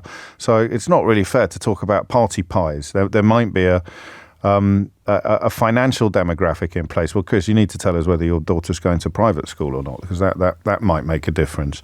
Something else we exported to Australia that marks them as somehow closer to us in many ways than we are to countries on the other side of the English Channel, where children dine fantastically. The time is really relevant. A lot of you telling me about the time as well. The idea that a meal is a leisurely process and a social process, whereas in British schools a lot of the time it's like a fueling station, a high-calorie, low-protein, low-fibre fueling station. Ruben is in Padua in Italy. Ruben, what would you like to say? Hello, James. Hello, thank you for having me back on. I remember at the top of the hour you were talking about, we had calls from Italy. That was you. You worked in a language school. How are you getting on? Yeah, I'm getting on very well, thank you. So I can tell you about the situation of the school that I'm working at. We've got many students now bringing in their packed lunches. Yes. But for many of them, they're still eating food in the canteen, and I eat the food in the canteen as well. So usually what lunch consists of is often a carbohydrate lunch. It can either be risotto, it can be lasagna, but it changes every day. Or there's a protein option, either fish or there's obviously meat. But it's a lot more digestible because we have the full hour to digest That's the a food. big thing, isn't it? I wonder why we've ended up, probably because we've got small dining rooms and large student bodies, so they're turning it around to double. They're having to do 2 sittings or something like that, so the kids have to wolf it down. Yeah. But it's a completely different walk of life, because my previous job when I lived in the UK was in retail. And I started off by having an hour lunch break. That got reduced to 30 minutes. Then it got reduced to 20 minutes. So there's no time. And I was eating junk food. I was literally eating a chocolate bar and a coffee. And that kept me going, for 8 hours a day. Now it's a completely different way of life. But the other thing that I'd say that I'm horrified by, comparing the situation between the UK and Italy. This afternoon when I finish, I might listen to PMQs first, but there's a 0 kilometre market where I can get all my fruit and vegetables. What does that mean? What does a 0 kilometre market mean? It means basically in the area. So my area of the city, we've got lots of rural areas like farmers that produce local apples. We've got farmers that produce chickens, pigs, cows, etc. So everything in the market has come from within a kilometre? Yeah, less than a kilometre. So I'm very lucky because of the area of the city I live in, and it depends on different days of the week. So that opens in about half an hour's time. So I usually stock up my freezer, and I'm always having fresh fruit, fresh vegetables. So my diet is completely changed. But when I spoke to my mum yesterday, I'm so angry, James. I'm furious. Oh, go on. Because when I went, I'm sorry if we're going to get back onto the B word, but when I went back to the UK in August, yes, I was horrified when I looked around the supermarket shelves. Really There's very little fruit. There's very few fruit and vegetables there. Yeah. And I spoke to my mum yesterday, and my mum's trying to reduce her diet because she's not been very well, but also she's health-wise, she's thinking about her diet, what she's consuming. She went to the market. She went to the market yesterday in Tunbridge in Kent and asked for an aubergine. Oh yes. And they said, "I'm really sorry, they're £1.25 each." Gosh. My mum's quite, she's quite comfortably well off. I wouldn't say she's borderline or anything like that. No, but you notice £1.25 for an aubergine.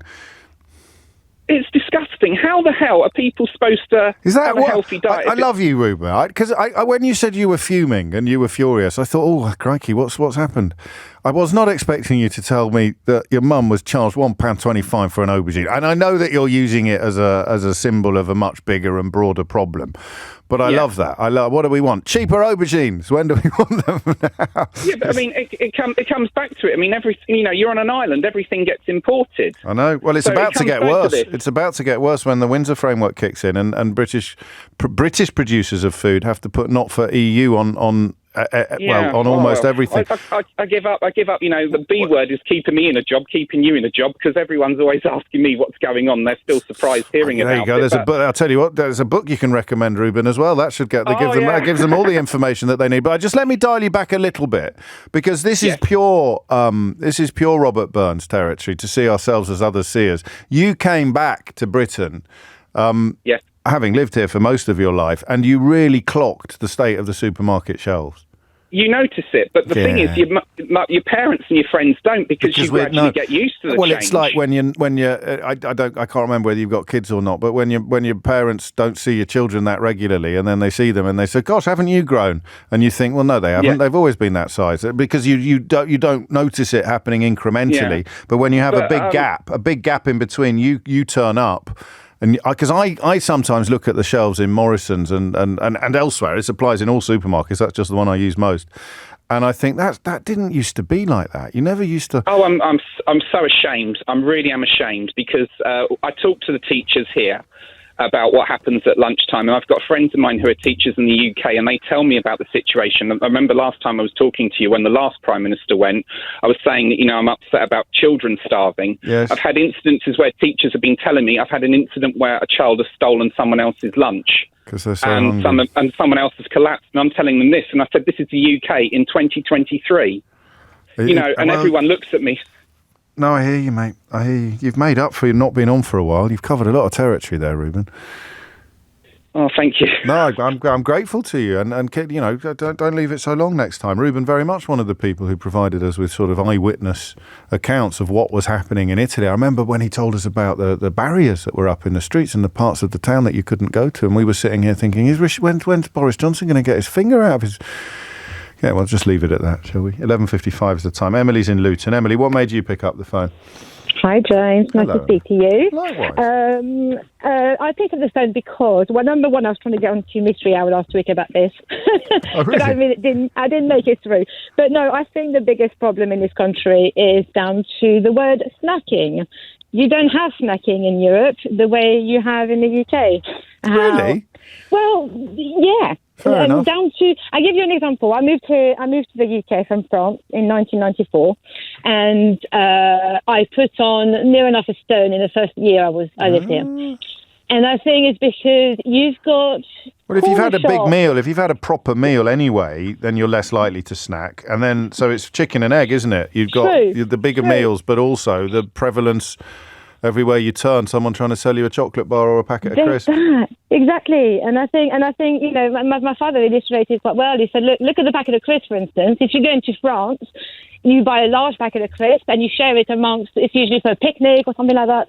But in the UK, it's like, this is what you have as a snack. Children demand, you know, it's almost like it's like a given that they're going to have a packet of crisps. So there's a few pennies in it everywhere for the companies, and that's why the pressure will be on the government not to make children healthier, but just to make people richer. The ball rolling, absolutely, and it's sad. I see it with my own, you know, my own children. I try to be stern and this and that. And we have Wednesday after school, we go to the corner shop, and Fridays to finish the week, and that's fun, you know, things like that. But I think it's just, I don't know, it's just the amount of snacking. Well, it's hard. You remind us it's hard as a parent. You can see, we can clearly see what the problems are, but we can fall into it with so hard.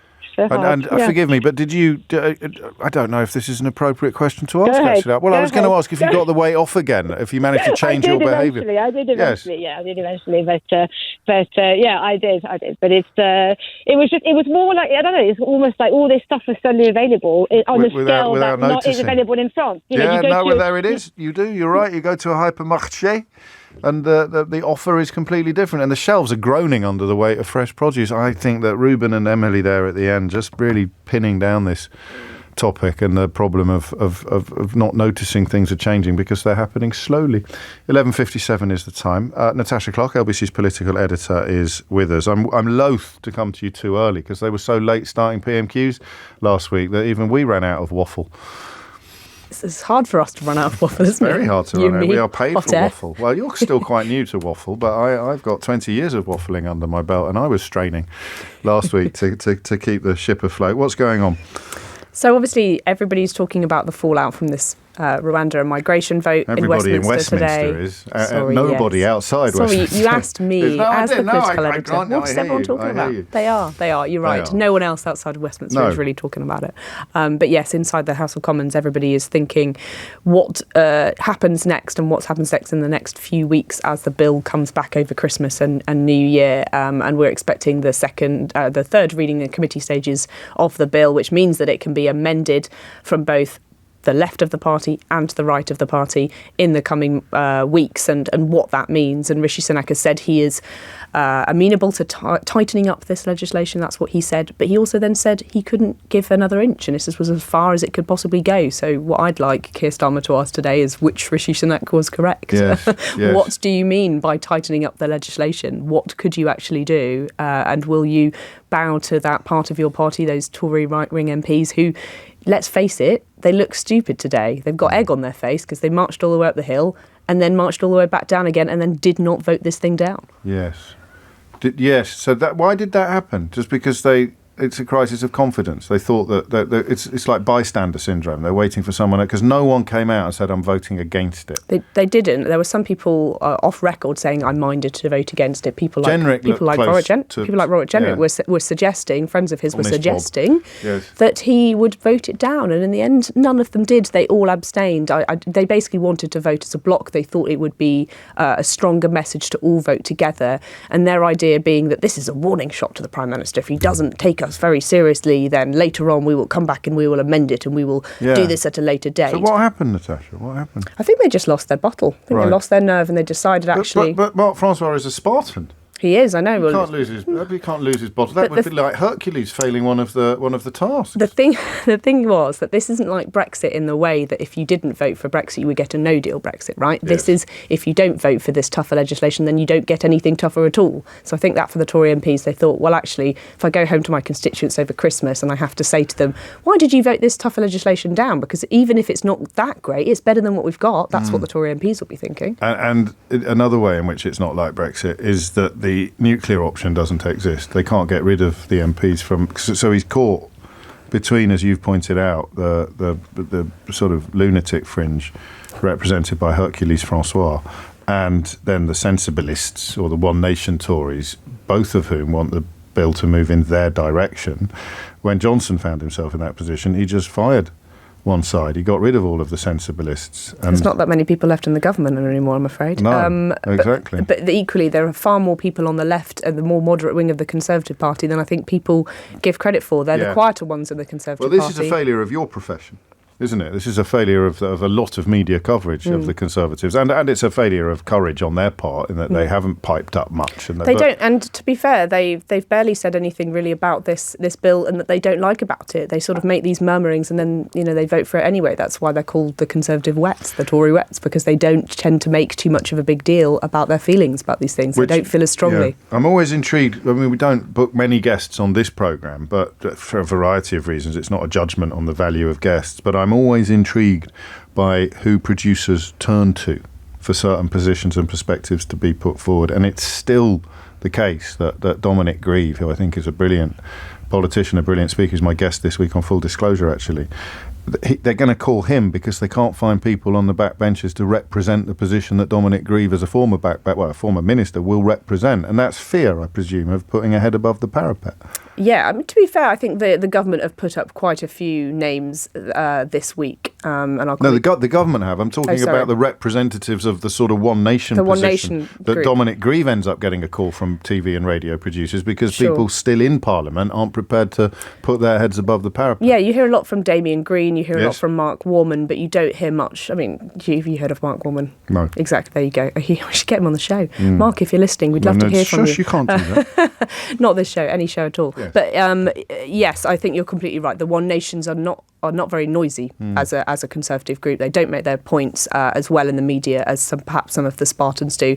And unlike Marc Francois, they don't call spontaneous random press conferences and refuse to say what they're going to say before they call the press conference, like last night, Marc Francois walking around the House of Commons. It was quite hilarious. We're having a press conference, we're not going to tell the press anything. And then they sort of push each other out the way and step forward and it's your turn, you stand here. Is there no way you could all agree to tell Marc Francois that you're going to come to his press conference and then none of you in the lobby turn up? Could you not arrange that? Would that not be? We would love that, but then we wouldn't be delivering the value to our listeners of what Marc Francois really thinks. You don't get the full effect of Marc Francois on the radio, do you? You don't. He needs to be seen to be believed. There is a visual dimension to his genius and his brilliance that I think sometimes lacks on the radio, where normally, of course, the pictures are better. It's 12:03. It's Wednesday afternoon, so any minute now we'll cross live to the House of Commons when Sir Keir Starmer gets to his feet for PMQs. You find yourself really in the position today of wondering whether he's going to score a hat-trick, because 2 weeks ago you said it was Keir Starmer's best ever PMQs. Last week you said it was even better than his best ever PMQs. This week I want Rishi to fight back, really, just to even the scorecard out a little bit, but I'm not quite sure. I mean, is it the week if Rishi... Will he remember? Will he remember what he's supposed to be talking? He seems to have had quite a lot of amnesiacal moments this week. True, but he has had not a bad 12 hours in terms of passing this vote by, I think, a little bit larger of a majority than we were all thinking. All right, so here it is. Let's find out. Go on that. Thank you, Mr. Speaker. Yesterday we heard of the tragic death of a young man on the Bibby Stockholm. I know the whole House will want to send our deepest condolences to his family and friends. We must never let this happen again. I would also like to mark the retirement of my colleague and friend, Mark Drakeford, the First Minister of Wales. Mark committed his life to public service and lives his values every day. Quietly and patiently, Mark has been a titan of Labour and Welsh politics, and we thank him for his service and wish him well. Mr. Speaker, Christmas is a time of peace on earth and goodwill to all. Has anyone told the Tory party?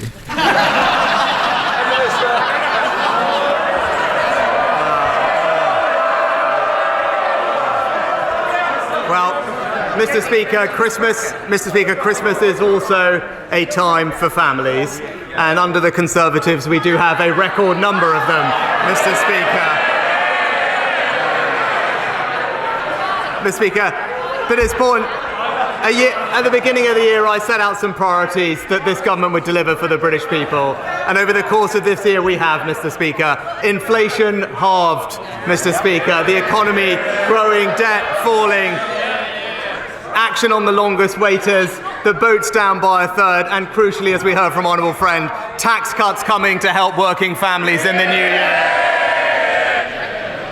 Mr. Speaker, he can spin it all he likes, but the whole country can see that yet again the Tory party is in meltdown and everyone else is paying the price.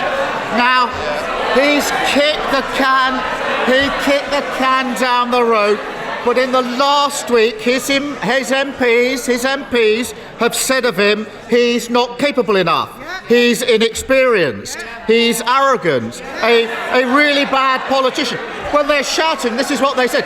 So, well, come on. Who was it who said he's a really bad politician? Hands up. They're shouting. Well, what about inexperienced? Who was that? Or, and now there's got to be some hands for this, he's got to go. Oh, so, apparently he's holding a Christmas party next week. Order. It's Christmas. No, but you might not want the Christmas present that I could give you. So please, Keir Starmer. Apparently he's holding a Christmas party next week. How's the invite list looking?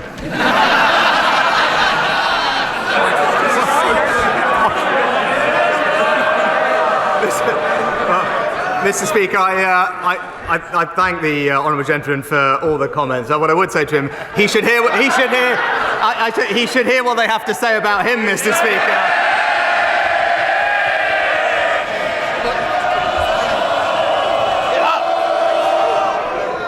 Right. Do you want to be the first one?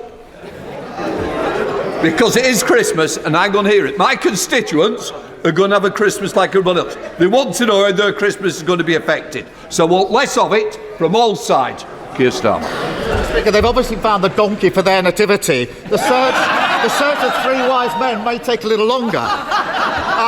But while they fight amongst themselves, there's a country out here that isn't being governed, where more than 100,000 people are paying hundreds more a month on their mortgages, energy bills going back up in January, the economy shrinking again, NHS waiting lists an all-time high.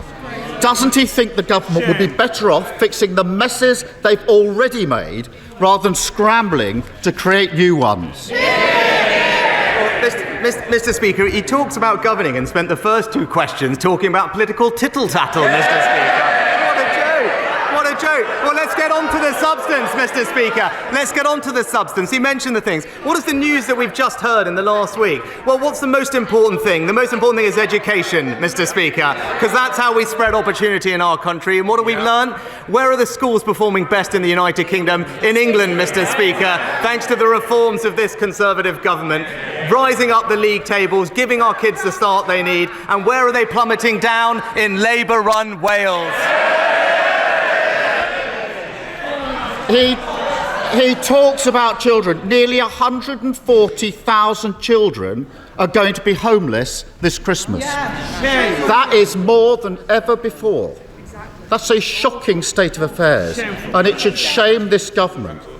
Instead of more social housing, house building is set to collapse.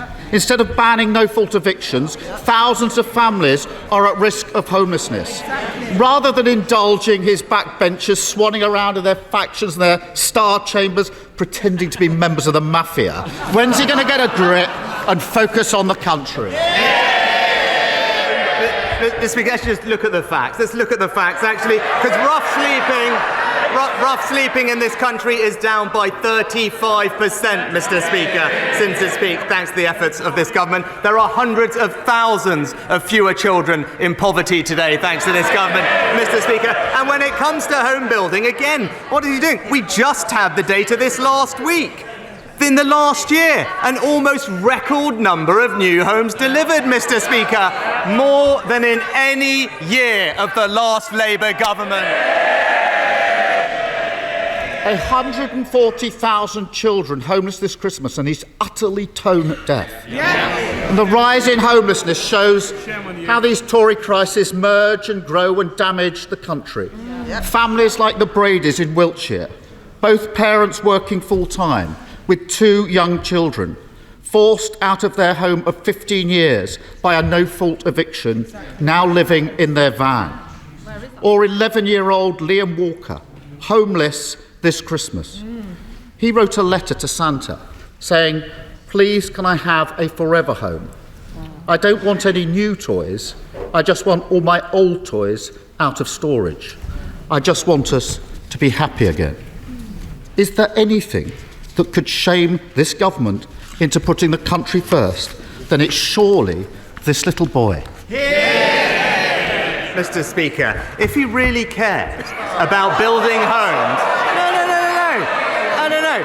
If he really cared about building homes, when there was an opportunity in this House, Mr. Speaker, in this House, to back our plans to reform defective EU laws, to unlock 100,000 new homes, Mr. Speaker, what did he do? What did he do? He went in front of the cameras and said one thing and came in here and blocked it. Typical shameless opportunism. Thank you, Mr. Speaker. He hasn't finished. As the world's... One more. Mr. Speaker, is that really his Christmas message to Liam? Cocooned in his party management breakfast. He just can't see the... Order. Mr. Cleverly, please. It's Christmas. I want a little bit of silence. And I'm going to get it one way or another. And that goes to each side. Keir Starmer. Cocooned in his party management breakfast, he just can't see the country in front of him and what they've done. I'll finish by thanking hard-working families across Britain who kept our country going. It's been an impossibly difficult year for so many. I want to pay special tribute to our key workers, particularly those in the emergency services and those serving abroad in our forces, who even at this time of year are doing the vital work of protecting their country. I wish everyone, including the members opposite, a very happy and peaceful New Year. Will the Prime Minister join me? Prime Minister. I think, Mr. Speaker, he missed that I paid tribute to our emergency workers at the beginning of the session, Mr. Speaker. But let's see, because I think it is important, because he talked about working families. Of course, Mr. Speaker, I want to make sure that we support working families, and that's what we're actually delivering, Mr. Speaker, because all he has to offer them is borrowing £28 billion a year. Which all it will do is push up their mortgage rates and push up their taxes. Meanwhile, what have we done? Delivered tax cuts for millions of working families, boosted the national living wage, Mr. Speaker, recruited 50,000 more nurses, 20,000 more police officers, improved our schools. We've cut the cost of net zero for those working families. We've cut the boat crossings by a third and we've halved inflation. And that's the difference, Mr. Speaker. We're getting on and delivering for working Britain.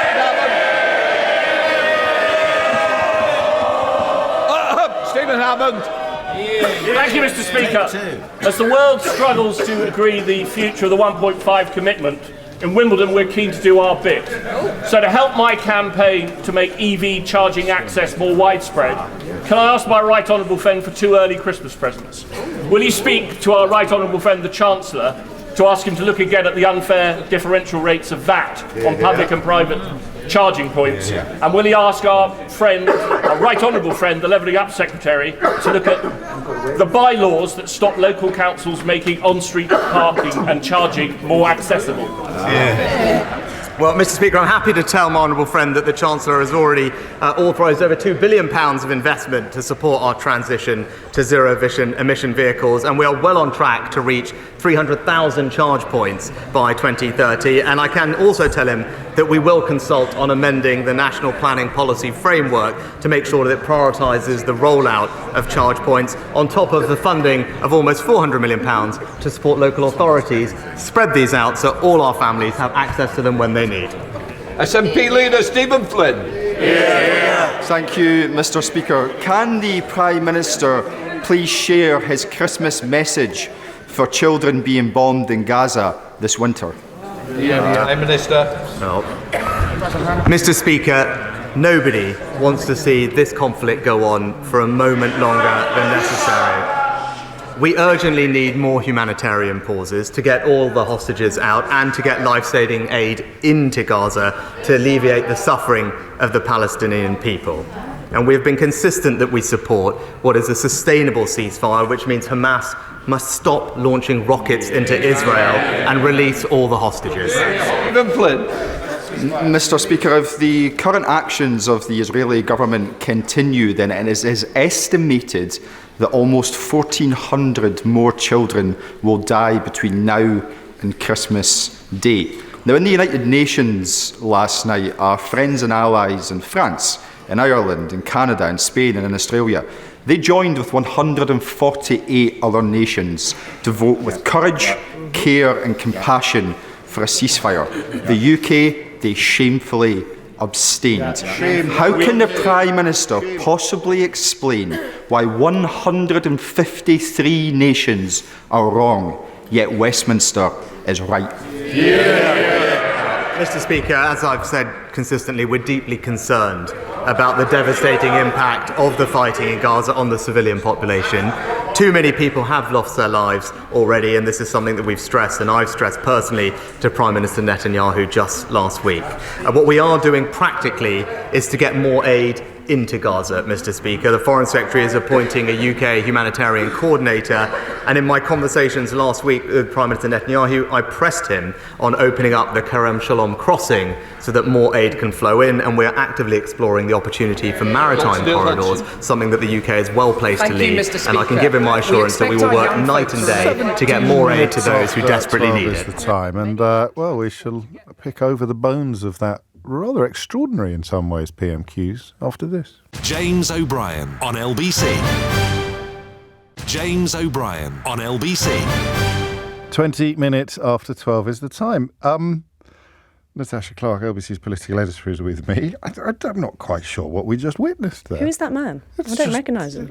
I'm actually appearing at the Comedy Store tonight, which is pretty unlikely, I grant you, and highly incongruous, although I'm not expected to do actual comedy. Are you sure? Pretty sure. Keir Starmer was doing stand-up there. He was. He was having a proper panto moment, yes, wasn't he? It was and end of term dealing with Christmas. hecklers in quite an effective fashion. Yeah, James Cleverly, nonetheless, heckling him from the front bench and being repeatedly told off by the speaker to calm down.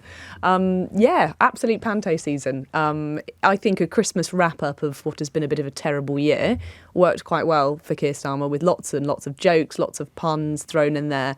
And he's just getting more comfortable with making these jokes, isn't he? Yes, and he's appearing to be more at ease at Prime Minister's questions. And I remember when he first got up Prime Minister's questions, he came across as really lawyery and, like he was facing another lawyer in a courtroom, and it didn't quite work. And he's clearly taken on some good advice from his advisors lately. And apparently some of these jokes and this new shift in strategy is all coming from him. People in the Labour Party are saying. Really? Yeah, they're saying this. He's just decided he wants people. Well, do you know, Natasha, that quite a few people who have... So I've interviewed him on stage and found a very different human being from the one that I see being interviewed, even on the radio, even when I'm doing the interview myself on the radio. So he's perhaps he's realised that he needs to be more like he actually is outside, so to speak. Yeah, and I mean, all the focus groups say, Keir Starmer's a bit boring, isn't he? So maybe he's trying to be a bit less boring, maybe it's that. But I think it is working. And but it's authentic. So, yeah. I mean, quite a lot of people picking up on that. I'll choose Pete. Starmer was powerful, amusing, intelligent and engaging. Sunak seemed to just be petulant in response, because there's nothing worse than trying to be funny or trying to deliver a scripted joke and not being very good at it. But that's what he used to do. Yes, exactly. He used to try really hard to do that, and he used to try really hard to be, this cool, funny man, but it just didn't come across. But now it feels like he actually is. And like I say, I don't know what's changed, but clearly, whether it's he's feeling more confident, whether the polls, and obviously, coming up to the end of the year, and as we look into 2024 at an election, maybe he's just feeling a bit more confident about his chances of winning another election. But he was incredibly good just then, going from making very serious points to making very funny points without it sounding too crass.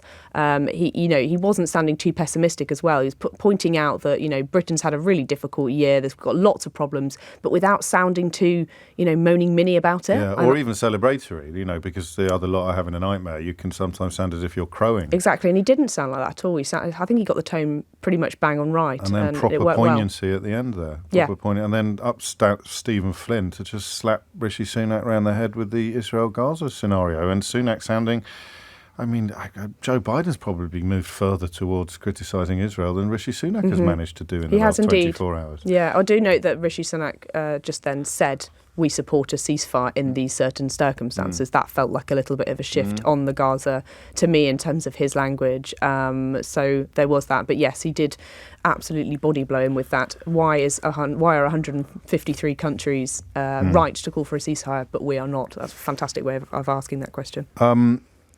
Sunak, I don't know if he has any choice, but to repeatedly claim that you're doing a brilliant job seems like quite an odd flex in the circumstances when you've lost control of your own party, never mind the country. Yeah, totally. And Keir Starmer was quick to correct him on the economic statistics out today that the economy has actually contracted as well. We did that on air, and we did that when he was speaking. I said to you, I thought it had just gone down by 0.3%. It has, exactly. So, and Keir, has been reading the headlines and knows it has. Yeah. So he's on the ball. And yes, Rishi Sunak does risk coming across a little bit tin-eared, a little bit tone-deaf. And he clearly has not spent as much time preparing for this PMQs appearance as Keir Starmer did today, did he? He's probably been dealing with other things. That's a very good point. And obviously, the fallout from this Rwanda vote and this migration vote, maybe he's perhaps spent less time preparing for this session than he usually would do.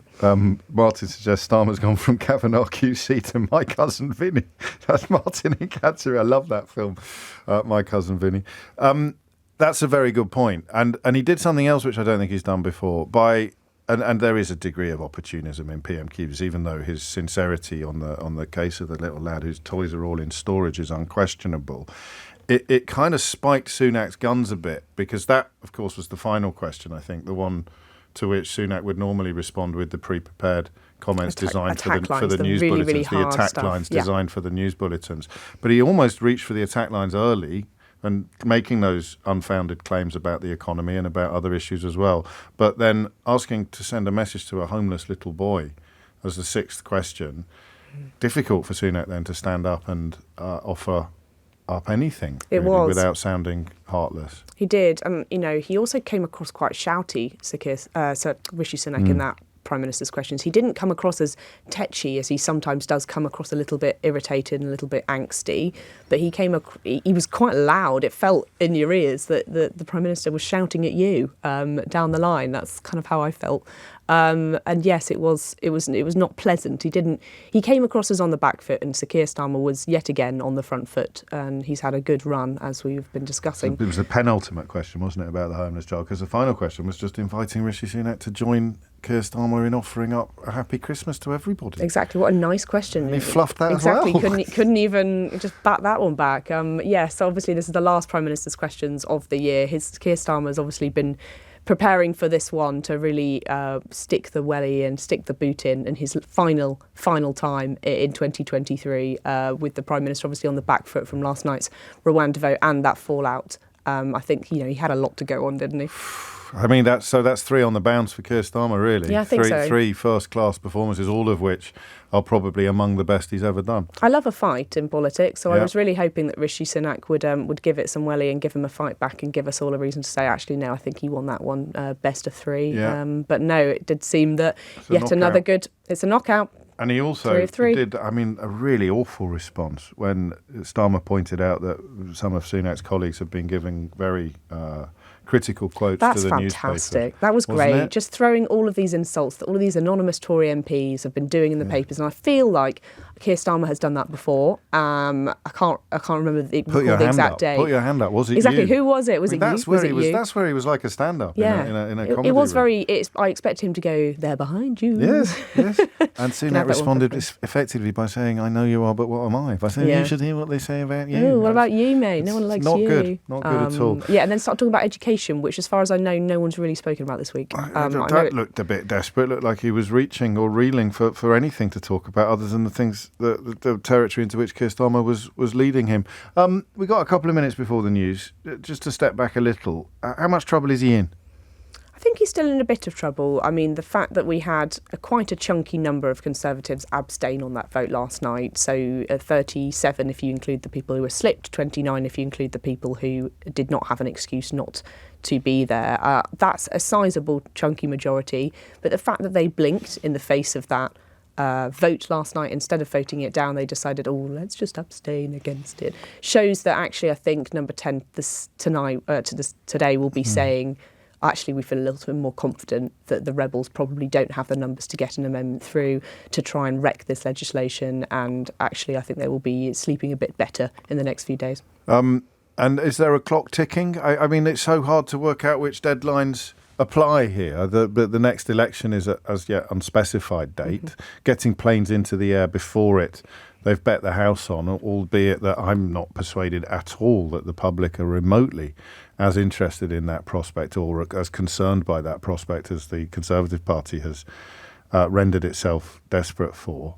And then you've got the prospect of the bill coming back in January and the amendments. Is that a clock that ticks? Or? It is, but it's a slow one, isn't it? So we're expecting the third reading, I think, not until the very end of January. So that's a bit of a slow burn, and it's not really this emergency legislation that we were promised. It's not quite as quick as I think some people would have preferred it to be, and it does mean that the chances of getting any of these planes off to Rwanda by the next election are now looking vanishingly small, especially if it turns out to be an early May, perhaps June election. Do you think that's plausible?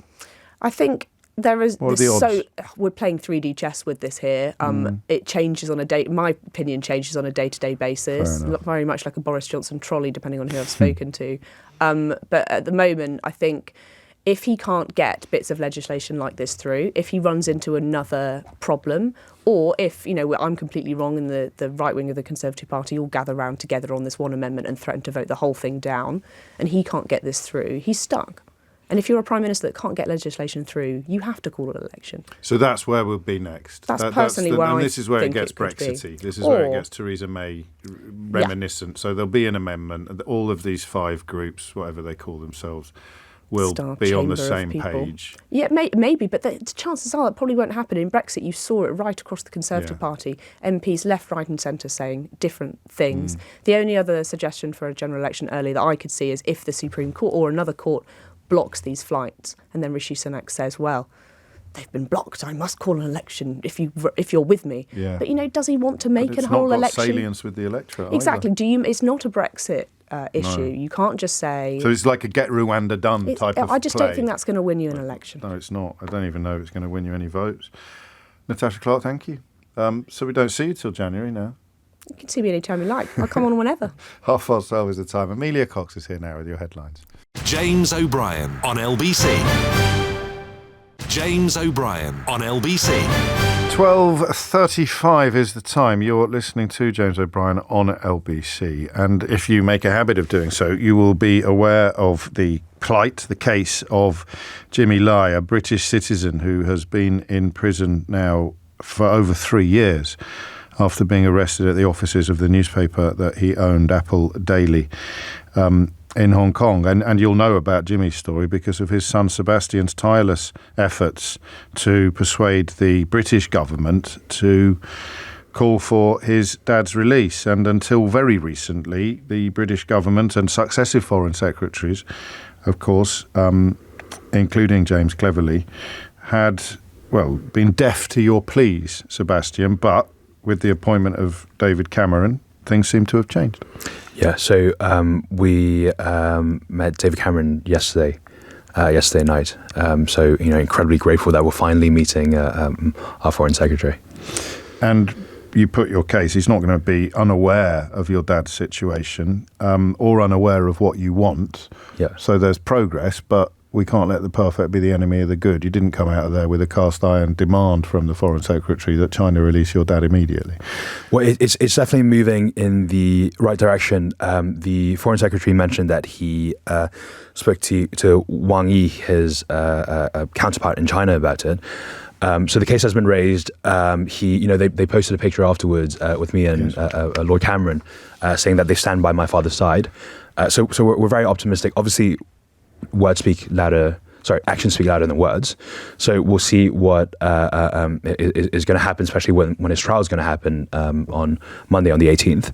But optimistic and just grateful that finally this case is being seen as a priority. You seem a little lighter than you did last time I saw you. I really do. I really do because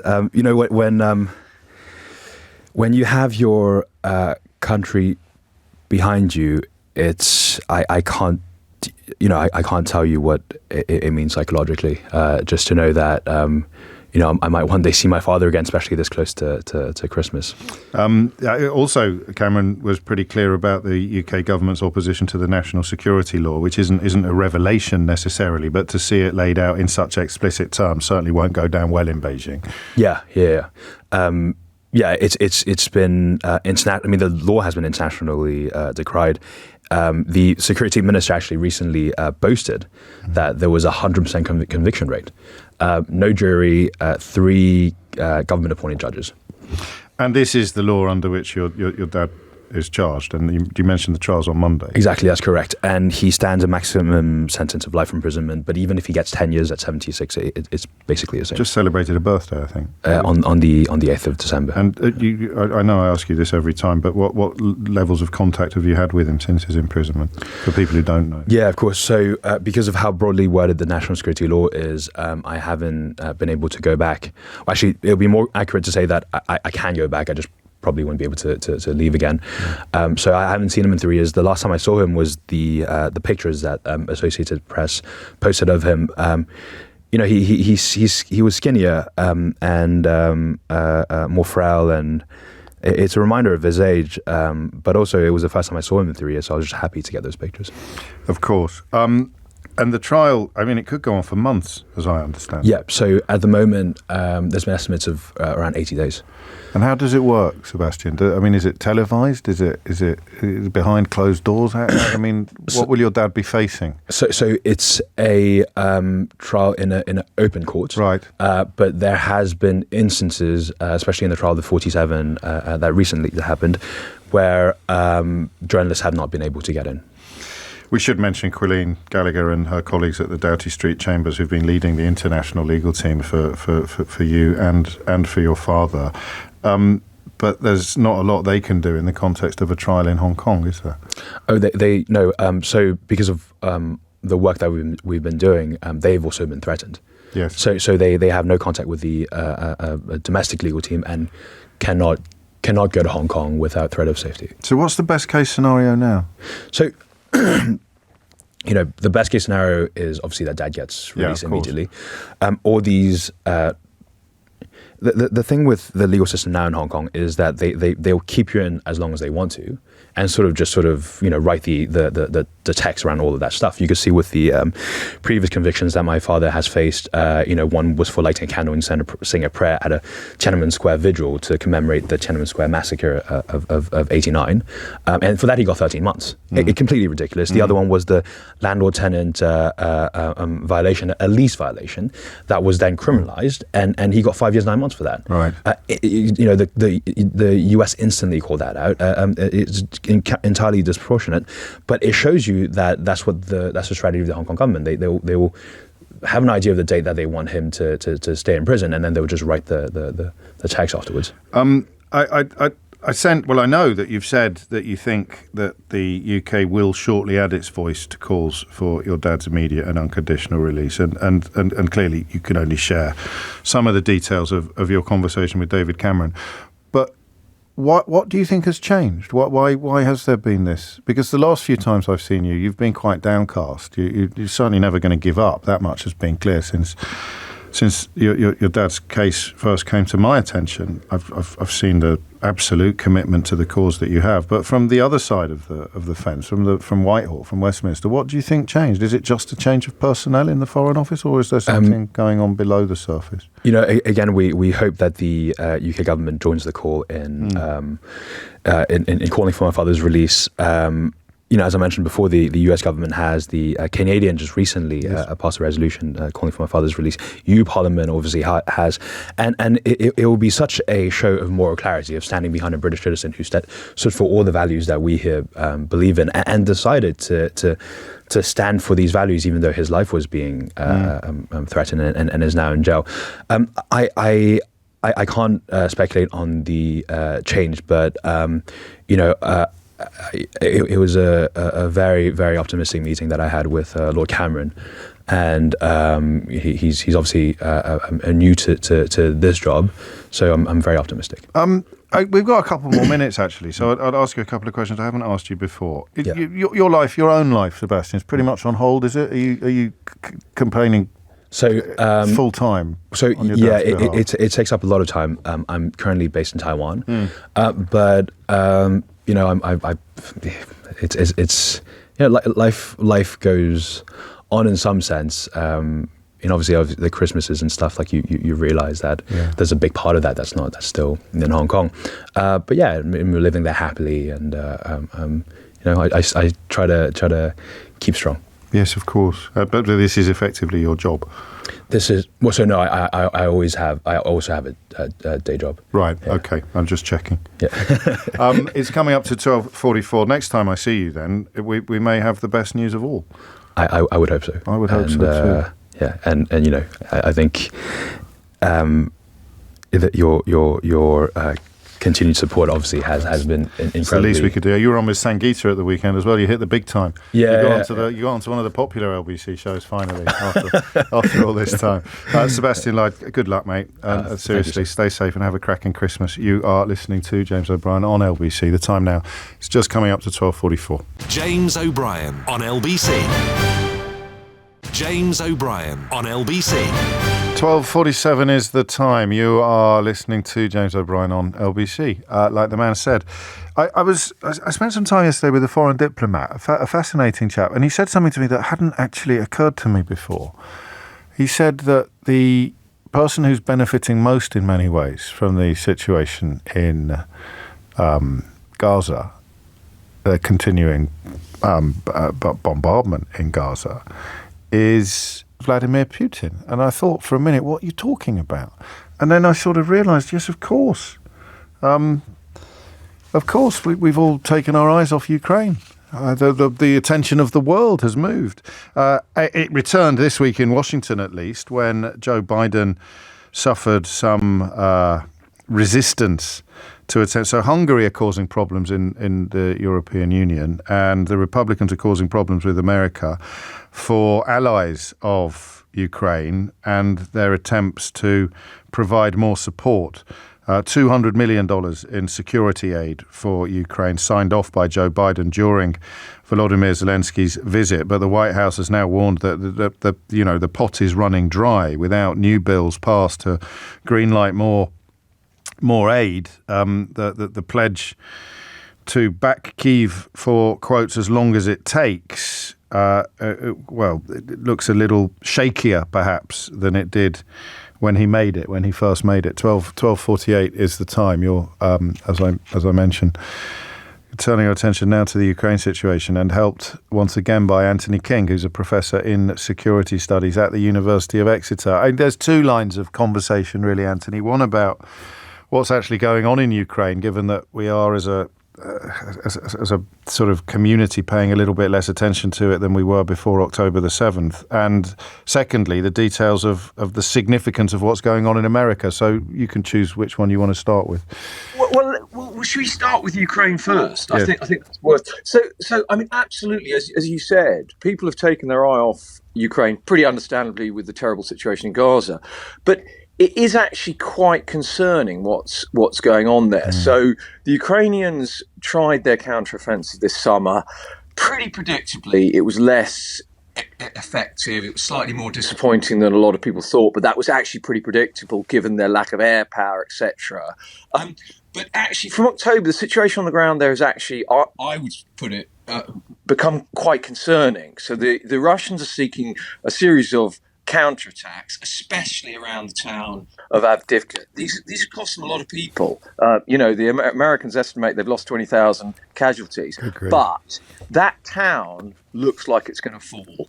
They're mounting very significant strategic bombardments on Ukrainian cities with a view to making civilian life over the winter, and this winter looks like it's going to be much harsher, really intolerable for the civilians. So I don't think we're not looking at some kind of collapse of Ukrainian forces. On the contrary, but the balance has shifted. The balance of combat power, of offence to defence has certainly shifted, in my view, to advantage the Russians. So in terms of Ukraine, serious situation. Ukraine's need, if anything, I know it's 2 years later after the invasion, or nearly 2 years, they need more support now than ever, which comes to the second bit of the question. Are they going to get it?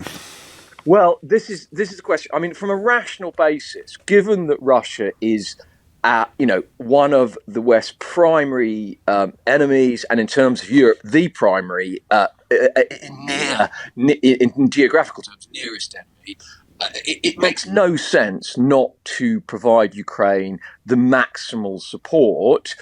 But both in Europe, there's exhaustion and skepticism, and in US, as you've rightly said, among certain parts of the Republican Party, there's absolute opposition. There's emerging opposition. So, the war in Ukraine is reaching really quite a difficult phase for Ukraine and for its Western supporters.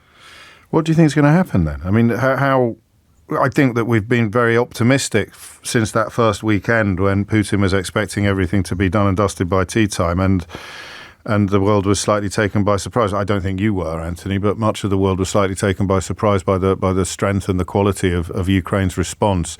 If we were to be as crass as to talk about pendulums, it swung pretty severely back in Putin's direction. Yeah. So what I'd suggest is this. I don't think we should panic, but we need to take the situation seriously. From the end of the Battle of Kyiv, that first phase when the Russians were expelled from Kyiv, they failed in their coup de main operation to depose Zelensky. It was obvious it was going to be a long war. You had one major power and one very significant power backed by the US and the West, fighting a war of existence. It's going to go on 3 years, and I still would maintain that. The question is, are Ukraine going to get the backing to ensure they can actually endure out to 3 years, to 2025, to get a peace settlement, some kind of peace settlement that's even approaching acceptable to them? And I've always been on the sort of realistic, pessimistic side, what that's going to look like. I think a complete reintegration may be difficult, especially now the Russians have dug in. But I think we've got to be. We're looking at a situation where there's going to be another year's fighting, in my view, and it's a matter of limiting Russian gains so that we get a settlement which is maybe not optimal. Certainly, Zelensky and his supporters would say it would be appalling, but which may be realistic. So it's looking close to inevitable now. I think the counteroffensive, having taken the form it has, i.e. slightly disappointing, I would struggle to see the Ukrainians reconstituting their force to a level where they could do what we would all like to do, which is push them out into the Russians out entirely. I think that militarily is going to be very, very hard. What do we know about the domestic situation for Zelensky? I noticed that the mayor of Kyiv, Vladimir Klitschko, had been very critical of the president. Yeah, I mean, Prime Minister. I don't think. Yeah. I mean, there's been a lot more tension. Yeah, there's been a lot more tension in Ukraine than we've been publicly party to. There's tensions within the politico-military structure between General Zaluzny, General Zyrski and Zelensky.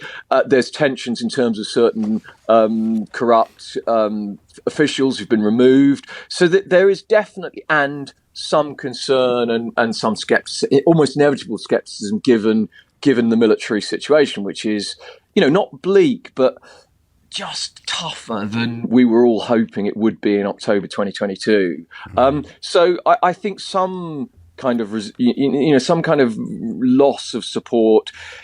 I personally don't interpret it as any way catastrophic or desperate, but I think it's inevitable because the political situation maps on.